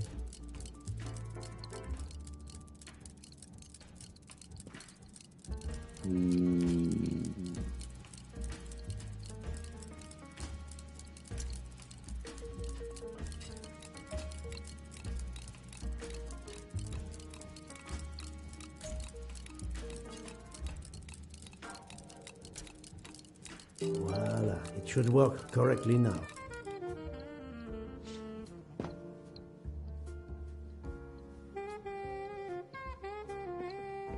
Bravo! I should stick to automobiles. Well, now we can talk calmly. Monsieur Foscarelli, is it? Antonio Foscarelli? Delighted, Monsieur Poirot. You have, of course, heard about Ratchet's murder last night. Oh, naturally. It is all anyone is talking about.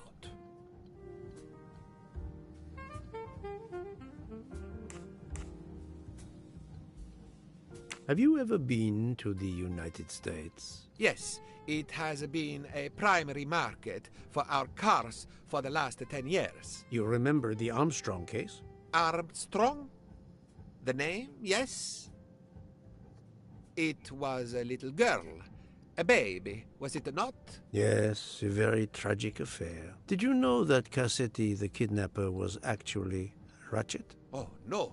Then he deserved to die. I mean, wouldn't you agree? Can you tell me your movements on the night of the murder? I went to bed right after dinner, but I slept very badly. My roommate, Mr. Masterman, had a toothache. Oh, he moaned all night. It woke me up several times. Did you hear anything or notice anything unusual? No, nothing that I can think of. I stayed in my bed all night.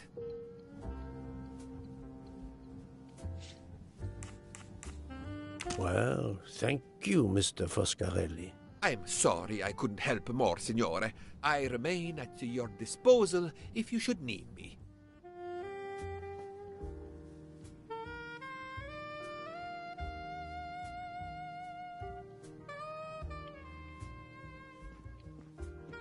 Thank you so much, Monsieur Poirot. I can put orange juice back on the menu.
Sorry to bother you, Monsieur Mori. I have a question to ask you. Please make it quick.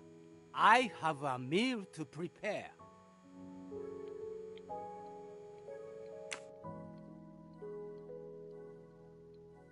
This handkerchief embroidered with an H, is it yours? No, I've never seen it before.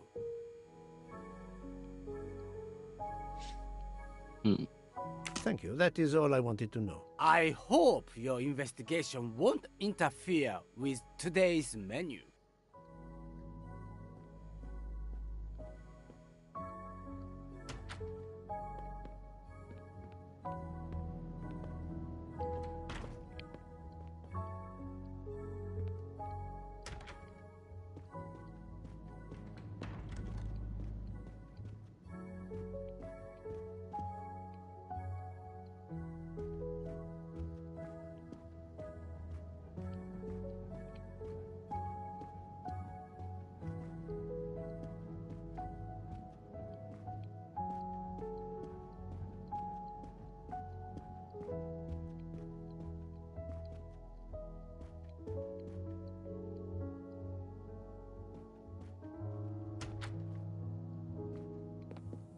I'm sorry, sir, but I must concentrate on my baking. I think that's a good. Oh, there you go. There you go.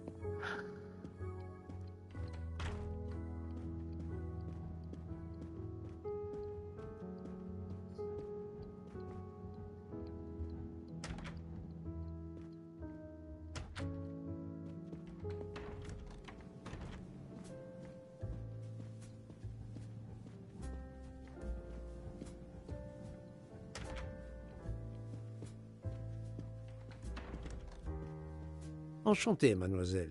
You are Hildegard Schmidt? I am, jawohl.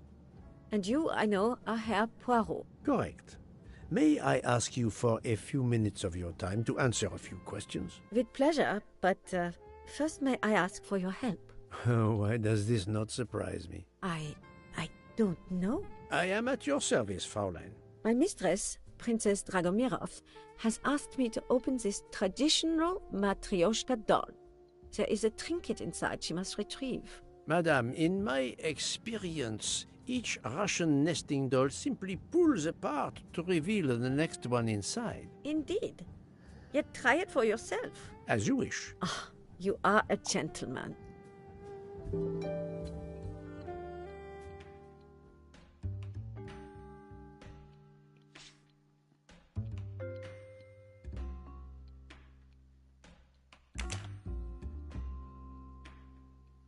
Gah.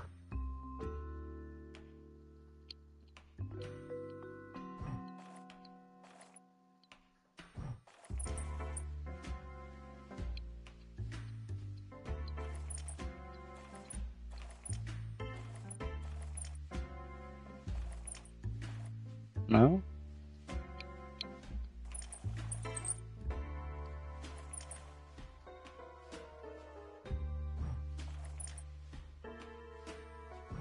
Ah.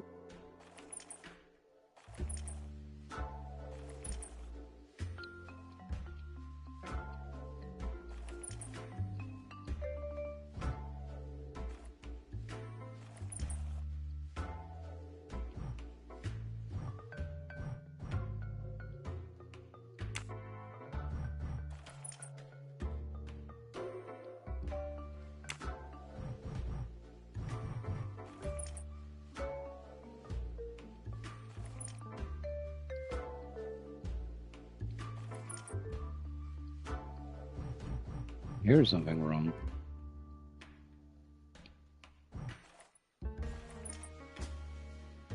Oh, they all fit perfect.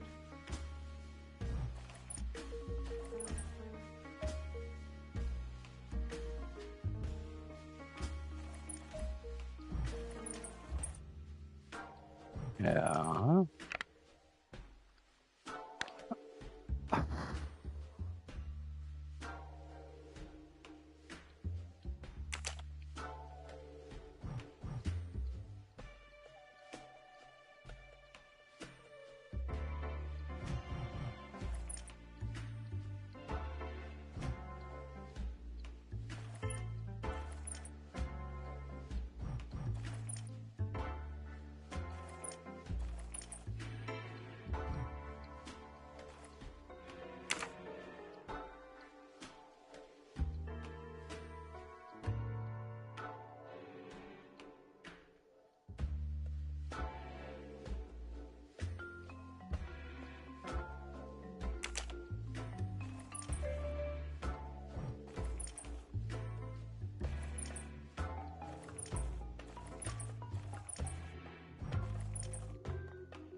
Oh no.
I don't even know what I'm doing.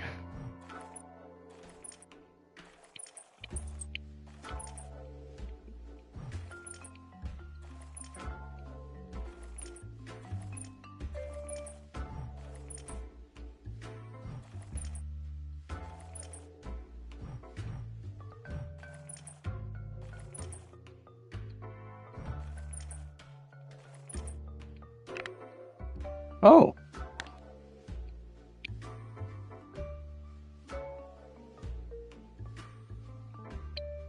The inscription reads, "To my dearest friend." Oh, thank you very much. This doll reminds her of her youth in Russia. It was very hard under the Soviet regime, but thanks to her strength of will, she rose to be the head of a museum of antiquities in St. Petersburg. Even though she now lives in Berlin, it is said that the Kremlin still fears her. She must be a formidable woman indeed. You are her maid? I am her companion. I help her in her daily tasks, and I keep her company. Ah, forgive me. You will have heard of Ratchet's murder last night. Yes, of course. Everyone is talking about it. Have you lost a handkerchief embroidered with an H, madame? Oh, no, monsieur. I thought perhaps since your first name is Hildegard. It is not mine, I tell you. I could not afford something so nice. I have no idea who it belongs to. My apologies. I did not mean to alarm you. Can you tell me how you occupied your time last night? Just after we left Istanbul, I had tea with my roommate, Fräulein Locke. I went to dinner with the princess, and when I returned to my compartment, Fräulein Locke was already asleep. A little later, Herr Michel, the conductor, came to get me because Madame la Princesse needed my help. Her back troubles her. I massaged her for about an hour. Do you remember the time? I'm sorry. I do not, mein Herr.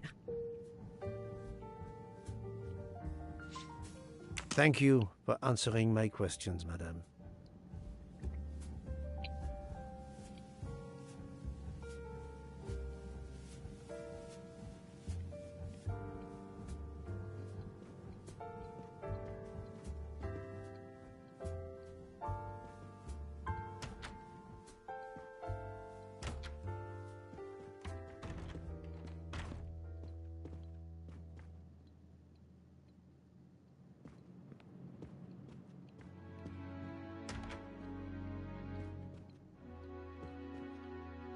Madame Hubbard, may I ask you a question or two? It won't take long. Anything I can do to help. Have you misplaced a handkerchief recently? No, I don't think so. Why? We found a handkerchief embroidered with the letter H, so I thought it might have been yours. I'm sorry, but it's not. It may belong to Miss Schmidt, Princess Dragomirov's lady's maid. I believe her first name is Hildegard. It is a possibility. Anyone could be lying, of course. I thank you, madame.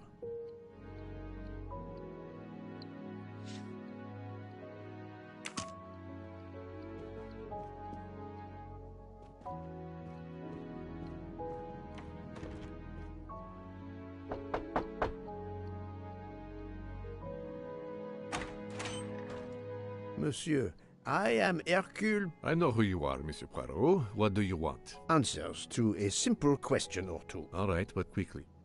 My wife is quite ill. I would like to stay by her side. I promise.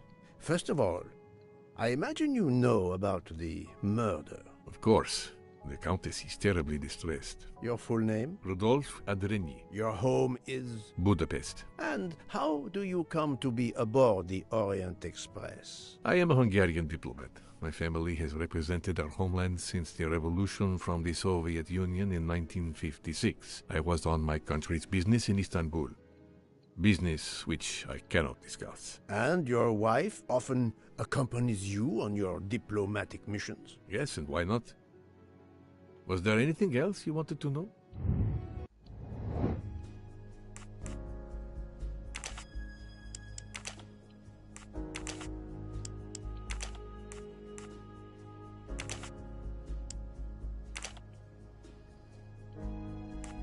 Yeah. Et voilà.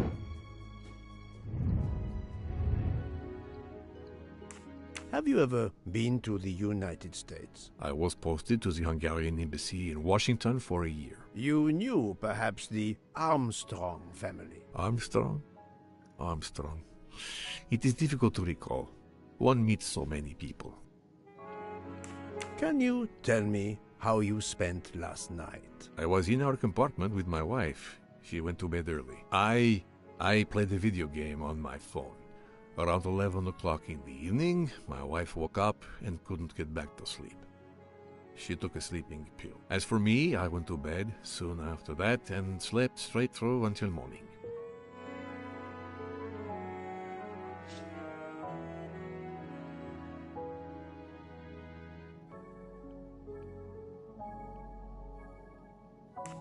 It was the kidnapping of a child, a very sad affair. The culprit was the man on this train who called himself Ratchet, the one who was murdered last night. Indeed. It sounds like justice finally caught up with him. Thank you for your time. Now, I'd like to speak to your wife, if you don't mind. It's impossible. As I told you, my wife is very ill. Thank you, and good luck with the investigation. Eh bien, the good Count does not appear to want me to talk to his wife.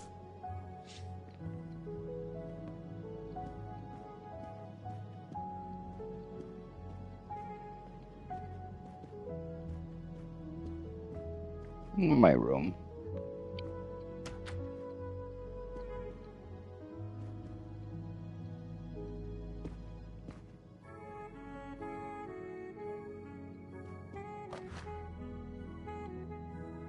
Well, it has been a while since I have seen one of those.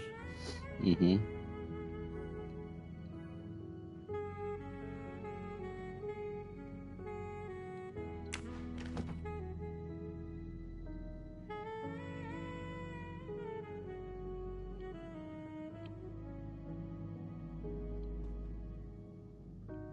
Hello. Can I do something for you? Hello, Monsieur Hardman, I believe. You have heard of the murder? Cyrus Hardman. Yes, and the fact that there's been a murder is all over the train.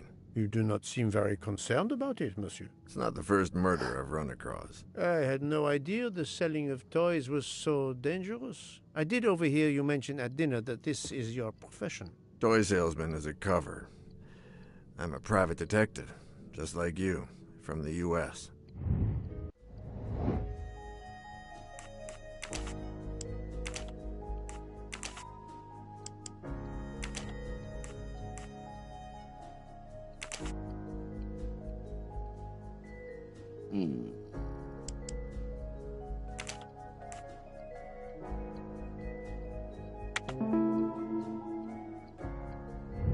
My little gray cells did not let me down.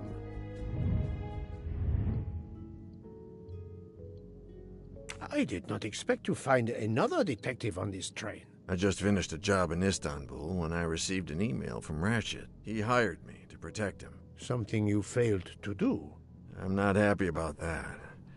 He'd received some threatening letters. I was supposed to watch his back, and yeah, something I failed to do. But he seemed to think he was in more danger when he left the train. He was traveling to Paris? I assume so, but I'm not entirely sure. Can anyone on this train confirm your identity? Yeah, that McQueen kid. Ratchet's secretary.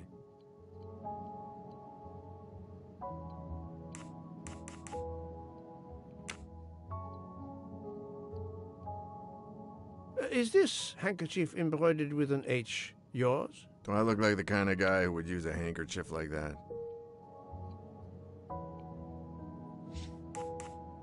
Monsieur Hardman, have you heard of the Armstrong case? Armstrong? The kidnapping 3 or 4 years ago? Who hasn't? Why? Ratchet's real name was Cassetti. I have reason to believe he was the kidnapper. What? He killed that little girl? No, I didn't know. If I had known, I wouldn't have taken the job.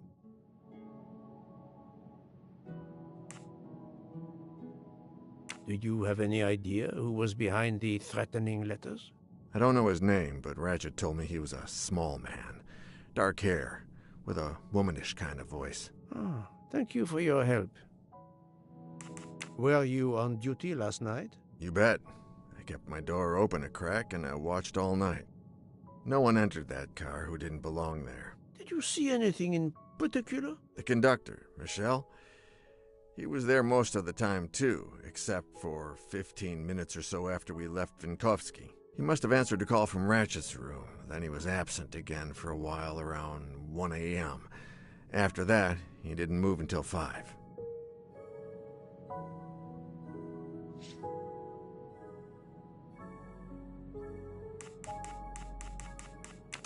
Thank you for answering my questions, Monsieur Hardman. Listen, Poirot. I know I fell down on the job, but if you need help, any at all, let me know. I'd like to make it right.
I am not prepared to receive anyone.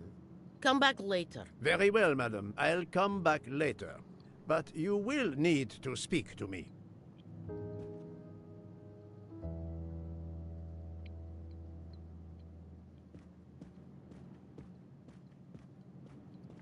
So, my friend, have you finished your investigation? No, but I have managed to solve a few mysteries. Okay. I stay here to watch this young lady. Okay.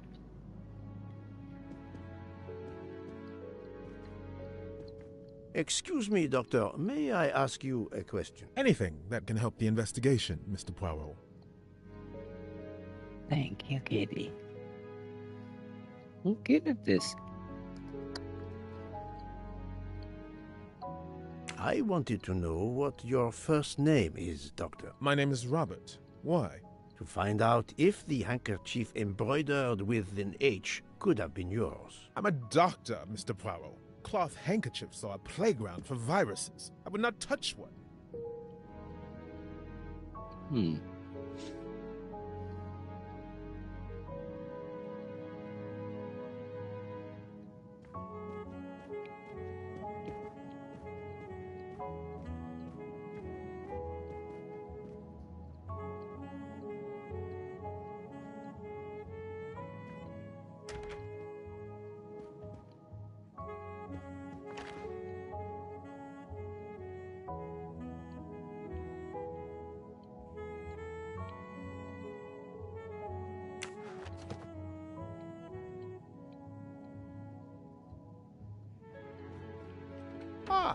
Monsieur McQueen, may I ask you a question? Anything I can do to help, Mr. Poirot?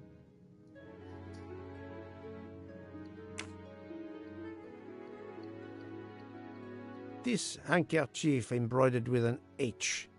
Is it yours? No, I don't use cloth handkerchiefs. Thank you. I won't bother you anymore.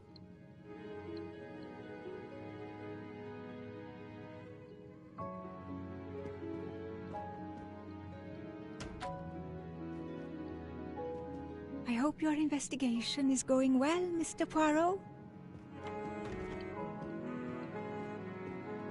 So, my friend, have you finished your investigation? No, but I have managed to solve a few mysteries. Okay. I stay here to watch this young lady.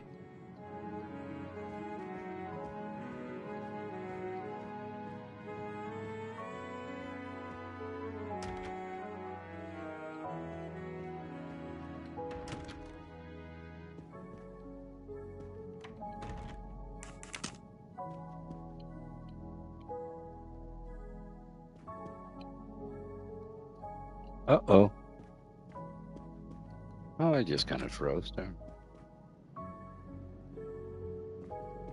What gives came?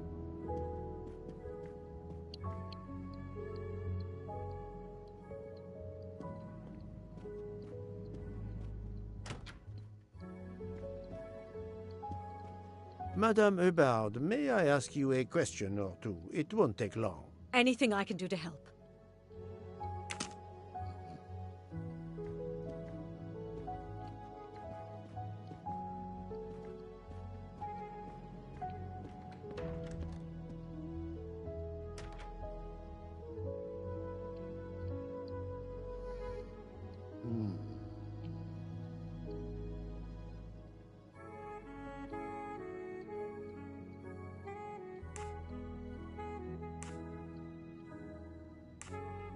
Monsieur, if I am to catch this murderer, I will need your help. Did My he? help?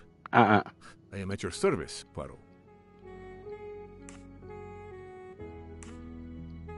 You are obviously a devoted husband, Count Andreni. My wife means the world to me. There were questions in Budapest about a Hungarian diplomat marrying an American woman. It did not deter you. I would have given up my position for her. I would think it is universal. Are you married, Mr. Poirot? No, I fear marriage is not for me. But her condition, is it very grave? She is suffering a bout of vertigo. You understand? The room spins. I think Dr. Constantine could help your wife. There is a doctor on this train? I did not know. Where is this doctor? I think Dr. Constantine is in the lounge car. If not, perhaps the conductor can tell you where he is. Very well, I will find him. Thank you very much. He's the doctor you're looking for, silver trophy. Convince Count Andreni. Forgive me At the for first intruding, attempt. madame. No, yeah, okay. I am Hercule Poirot. I know who you are, Mr. Poirot. I overheard you send my husband on a wild goose chase. Your husband cares for you greatly, madame. I apologize for exploiting that fact. But the situation is urgent, and I need to ask you a few questions. Apology accepted. I realize you must speak to everyone. This horrendous murder. It's very upsetting. That is a beautiful music box. Please don't touch the music box. It's a fragile family heirloom. Your accent, is it American? Boston, perhaps? You have a good ear, Mr. Poirot. Yes. Born and raised in what we call the Back Bay. Are you in the diplomatic service like your husband? No, not officially. I was still in college when I met Rudy 2 years ago. I keep myself busy handling his scheduling, travel, appointments. Ah, what is the saying? Behind every great man there is a great woman. That was the saying. Today one might reverse the sentiment as well, don't you think? Of course, I stand corrected.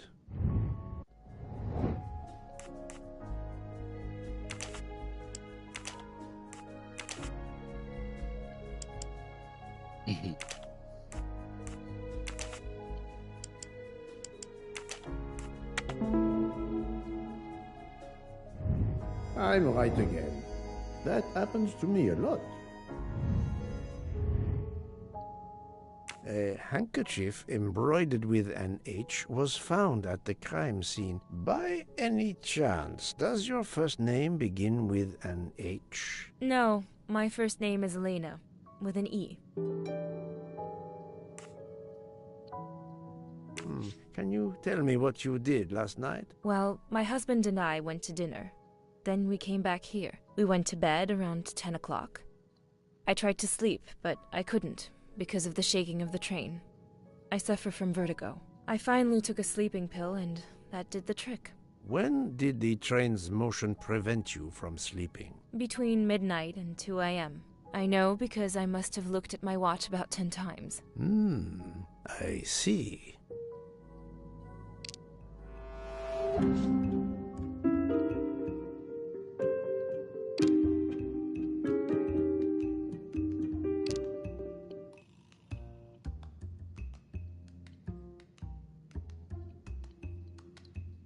Train wasn't moving. Come now, Countess. You are not telling me the truth. Why do you say that?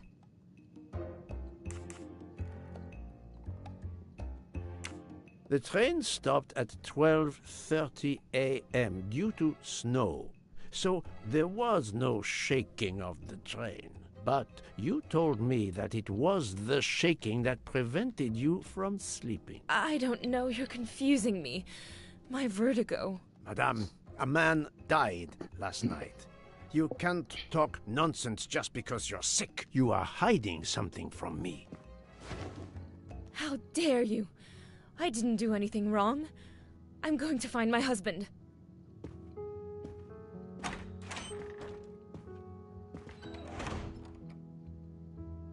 That was unkind, I know, but my strategy worked. I can now inspect this room in peace. A sneaky bastard. Is that a tattoo on her? I mean, really? I know that when you get one tattoo, they say you cannot stop, which is not true, but yeah. Everybody else has a compartment that is way nicer than mine, with all this stuff here and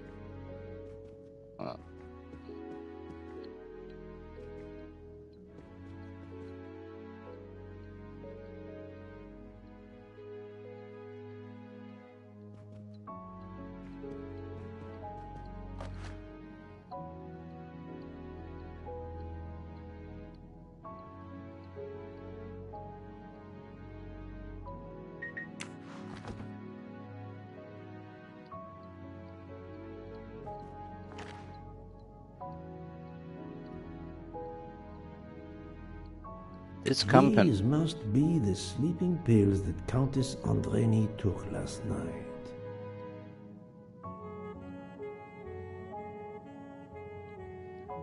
This company must make a lot of money. Everybody's using their medicine.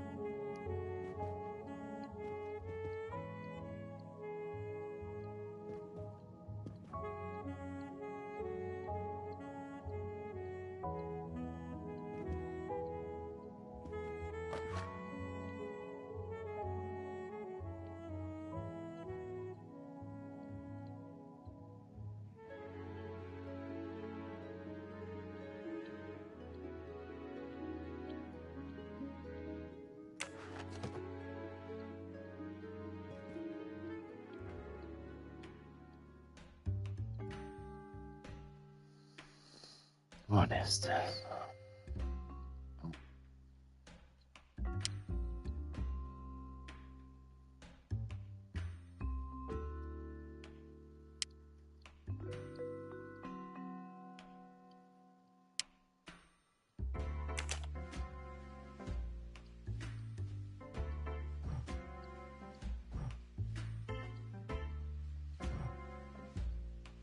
It's closed.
don't know what I'm doing.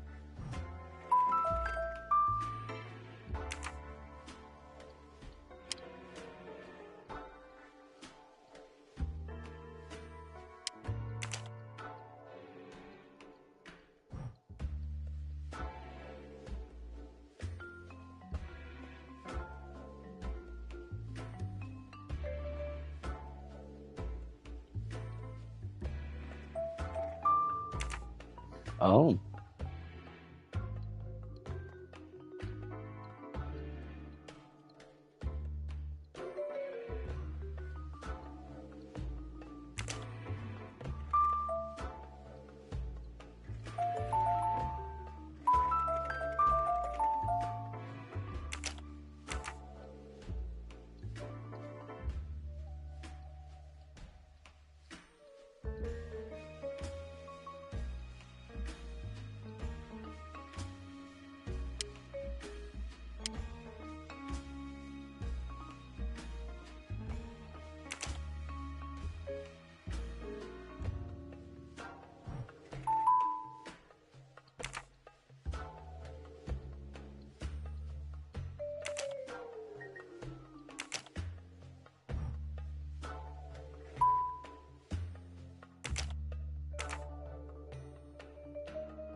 I see a star and a musical note. That is also what's there. And for that matter, planet. Lotus, sun.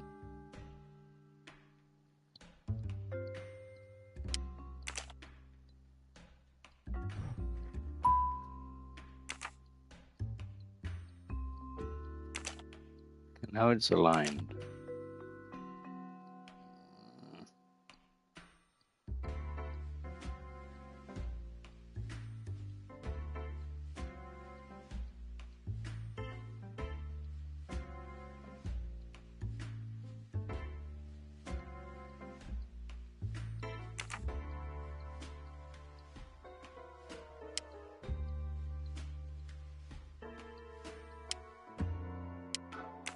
Also a button here, but that was for the drawer.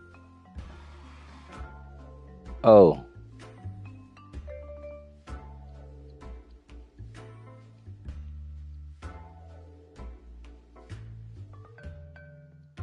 Oh.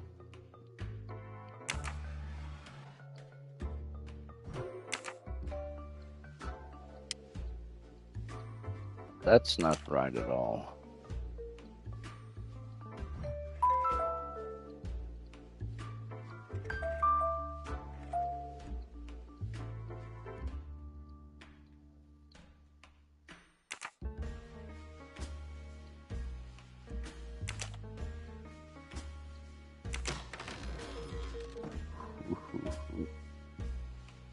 Okay, so it wasn't the symbols.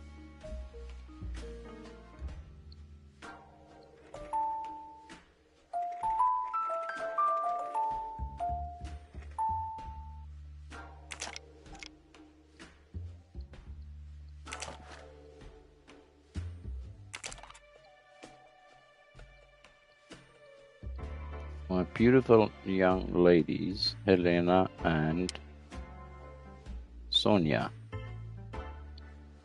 It's Countess Andreni with an older girl.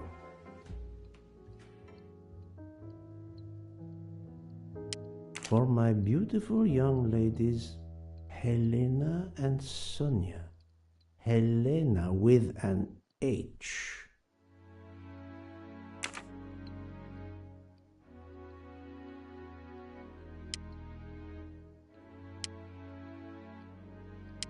an engraving written in, I believe, Russian Cyrillic. It looks like a first name. Poirot! Have you no shame?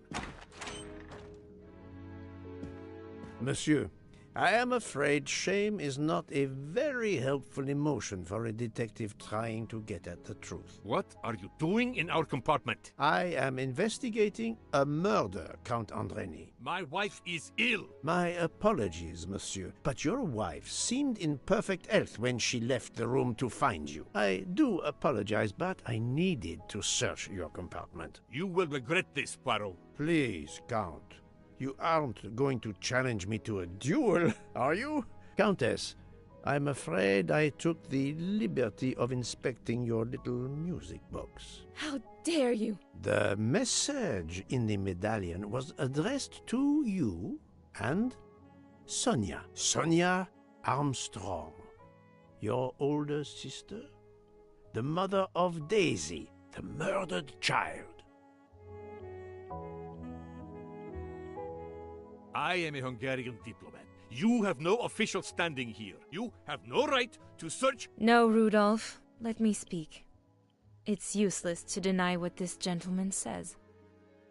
I am Helena Goldenberg, the sister of Sonia Armstrong, and Daisy was my niece. The music box is a gift from my sister's godmother, a very close friend to my mother. We hid the truth from you when we learned that the man killed last night was the person who destroyed my family. I panicked. I didn't want to be accused. That is also why you lied about the H in your first name? Exactly. Your ferreting about looking for the H is obviously part of your investigation. If I found a handkerchief in Monsieur Ratchet's room embroidered with an H, I might suspect you had been there. A handkerchief? I don't have any handkerchiefs embroidered with my initial. To be honest, that sounds awfully old-fashioned to me. I give you my word of honor that last night, Helena never left her compartment. My wife is telling you the truth, Poirot. I hope so. I'll let you rest. That's a pity. The matter of the H on the handkerchief still needs clearing up. But first I should check the inscription on the back of the medallion.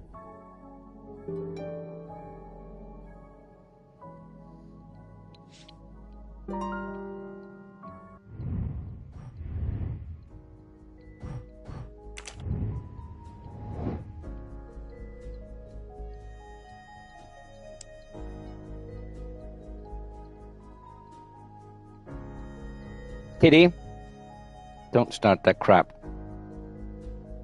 No.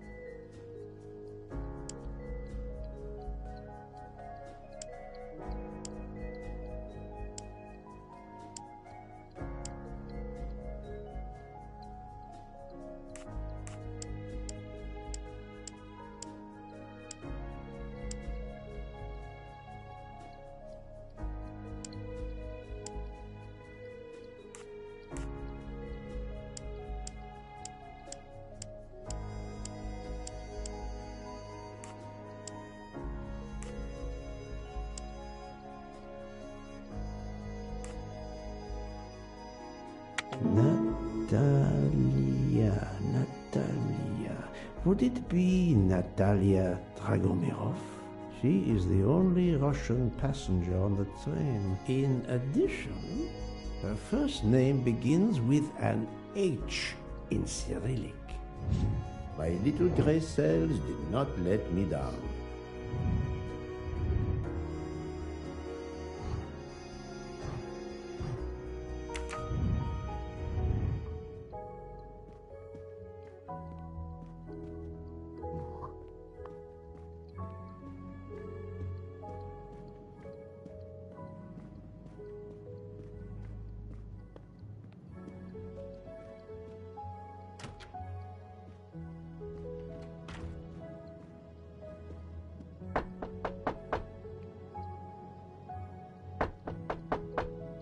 I am not prepared to receive anyone. Come back later. I'm sorry, madame, but a man has been murdered. I must ask you a few questions. You must have misunderstood me. I cannot speak to you just now. Madame, I know that Sonia Armstrong is your goddaughter. Come in, please. Please forgive my intrusion, madame, but I really must ask you some questions. Then ask. I'll answer if it pleases me. We have not been properly introduced, yet I have observed her a couple of times, so I can already deduce some things about her.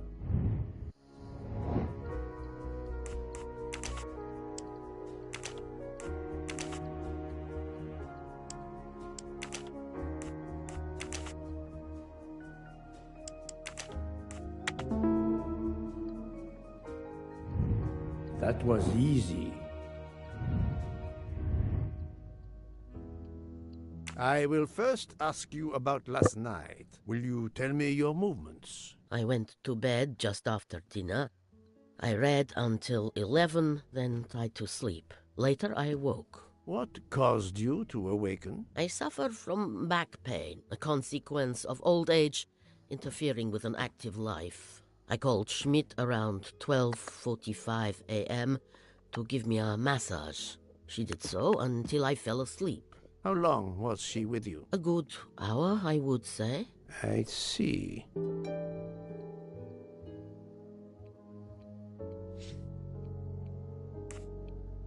I must tell you, Princess Dragomirov, I have discovered something astonishing. And that is? You are Sonia Armstrong's godmother. You make that sound like a revelation. I have never hidden the fact, monsieur. You knew Colonel Armstrong well, then? I knew him slightly, but his wife, Sonia Armstrong, was my goddaughter. I was on terms of friendship with her mother, the actress Linda Arden. Linda Arden was a genius, one of the greatest tragic actresses in the world. I was not only an admirer of her art, I was a personal friend. Very well. But this links you to the Armstrong kidnapping case. Helena Andreni is the sister of Sonia Armstrong, the late mother of Daisy Armstrong, kidnapped and killed by the man who was murdered on this train, Ratchet. Indeed. Was it he? Then justice has at last been served. The first initial of your first name, Natalia, in the Cyrillic alphabet looks exactly like the letter H in the Latin alphabet. I'm Russian, Monsieur Poirot, and I was the head of a museum of antiquities in St. Petersburg for decades, until I moved to Berlin recently. I'm familiar with Cyrillic. This handkerchief is yours, isn't it? Yes, indeed. I lost it. It was found in Monsieur Ratchet's room. Can you explain to me why Madame Schmidt didn't identify the handkerchief? She must have known it was yours. Possibly to protect me. She is very loyal. Your next question will be, how did my handkerchief come to be lying by a murdered man's body? My reply to that is that I have no idea. That is not an answer, madame. It is all I am able to give you. Allow me to summarize. Do I have a choice? First coincidence, I shall call it. You are close to the Armstrong family, and the presumed assassin of Daisy Armstrong was killed while you were on board the same train. Second coincidence. Your handkerchief happens to be found at the foot of the victim's bed. Third coincidence. One of the stab wounds inflicted on the body was by a left-handed person. You are left-handed. That is a lot of coincidences, Princess Dragomirov. Well, Monsieur Poirot, call it fate. If you report to the police your coincidences, they will laugh. A woman of my age and frailty has violently murdered a man? With how many potential witnesses who saw me doddering along the corridor in the middle of the night like Lady Macbeth? You are right, Princess. You could not work alone, which means you have one or more accomplices. And it is only a matter of time before I find out who they are. I would appreciate it if you would remove yourself from my room and take your fantasies with you. Well, that went well.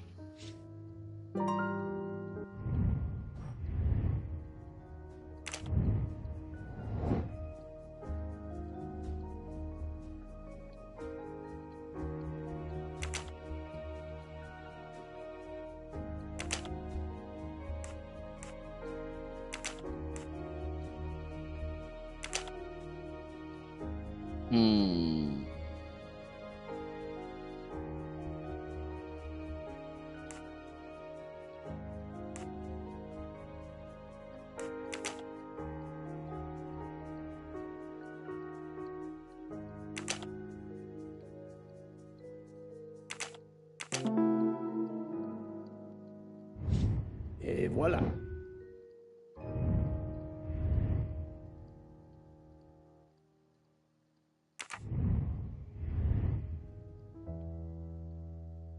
Привет! Привет!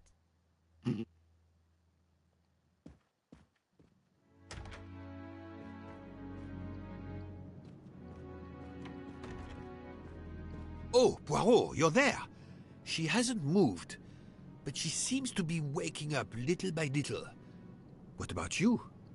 Your investigation progresses? I find myself helping everyone with their problems before they can help me with mine. I have shifted boxes, helped with hangovers, repaired an orange juicer, unlocked some Russian dolls, all so my investigation can proceed. Don't forget the dessert recipe. How can I? Truly, the labors of Hercules. My friend, I would rather clean out the Orient stables. Yet, I have managed to solve a few mysteries. Oh, tell me everything.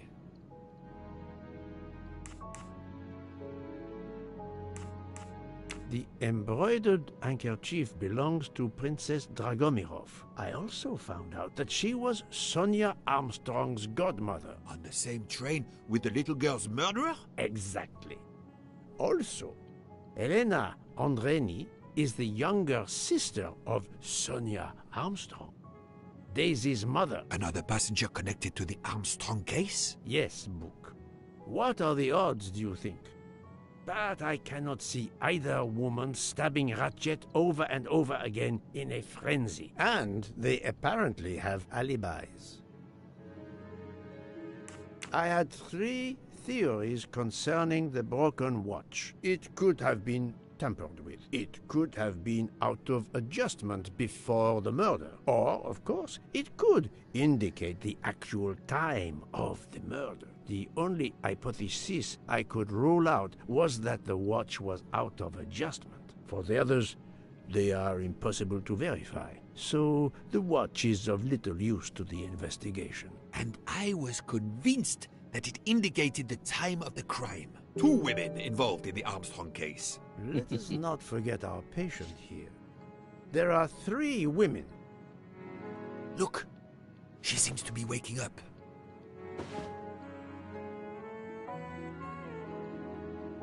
What's happening to me? Did I fall asleep again? Indeed, Mademoiselle Locke. Did you take any medication? Sleeping pills, for example? No, I never use sleeping pills. I inspected your cup. You can clearly see that there is a residue of something at the bottom. I'm sure a lab test would confirm you were drugged. Most likely an overdose. That would explain your battle to shake off the effects. You think Fräulein Schmidt did it? She certainly had the most opportunity, but why would she? But no one knew who I was. It's impossible that someone deliberately targeted me. Well, is it now?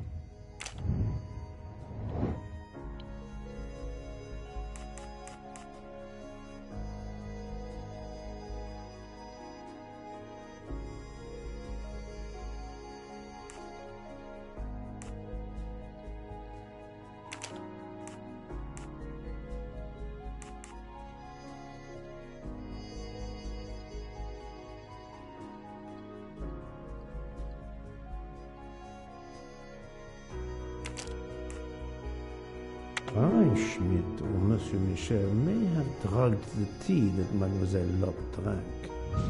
Fraulein Schmidt or Pierre Michel could have drugged your tea. They are really the only two people on this train who could have done it.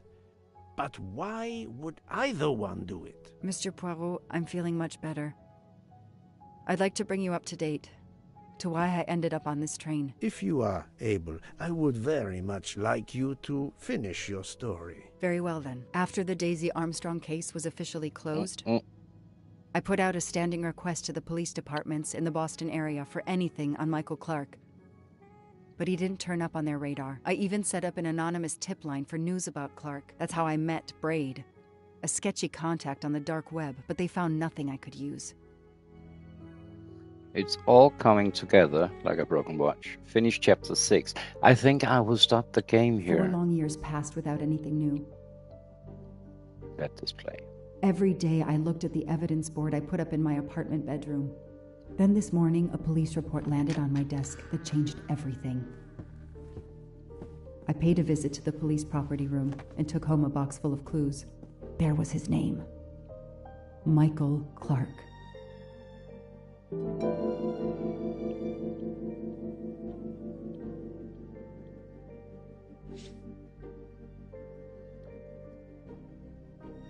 All right. I just had a quick glimpse of trophies. It tells me how many percent. This is only 20%. So I don't know how long this game will keep going.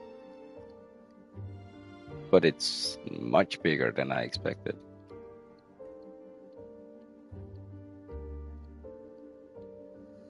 So I'm gonna jump from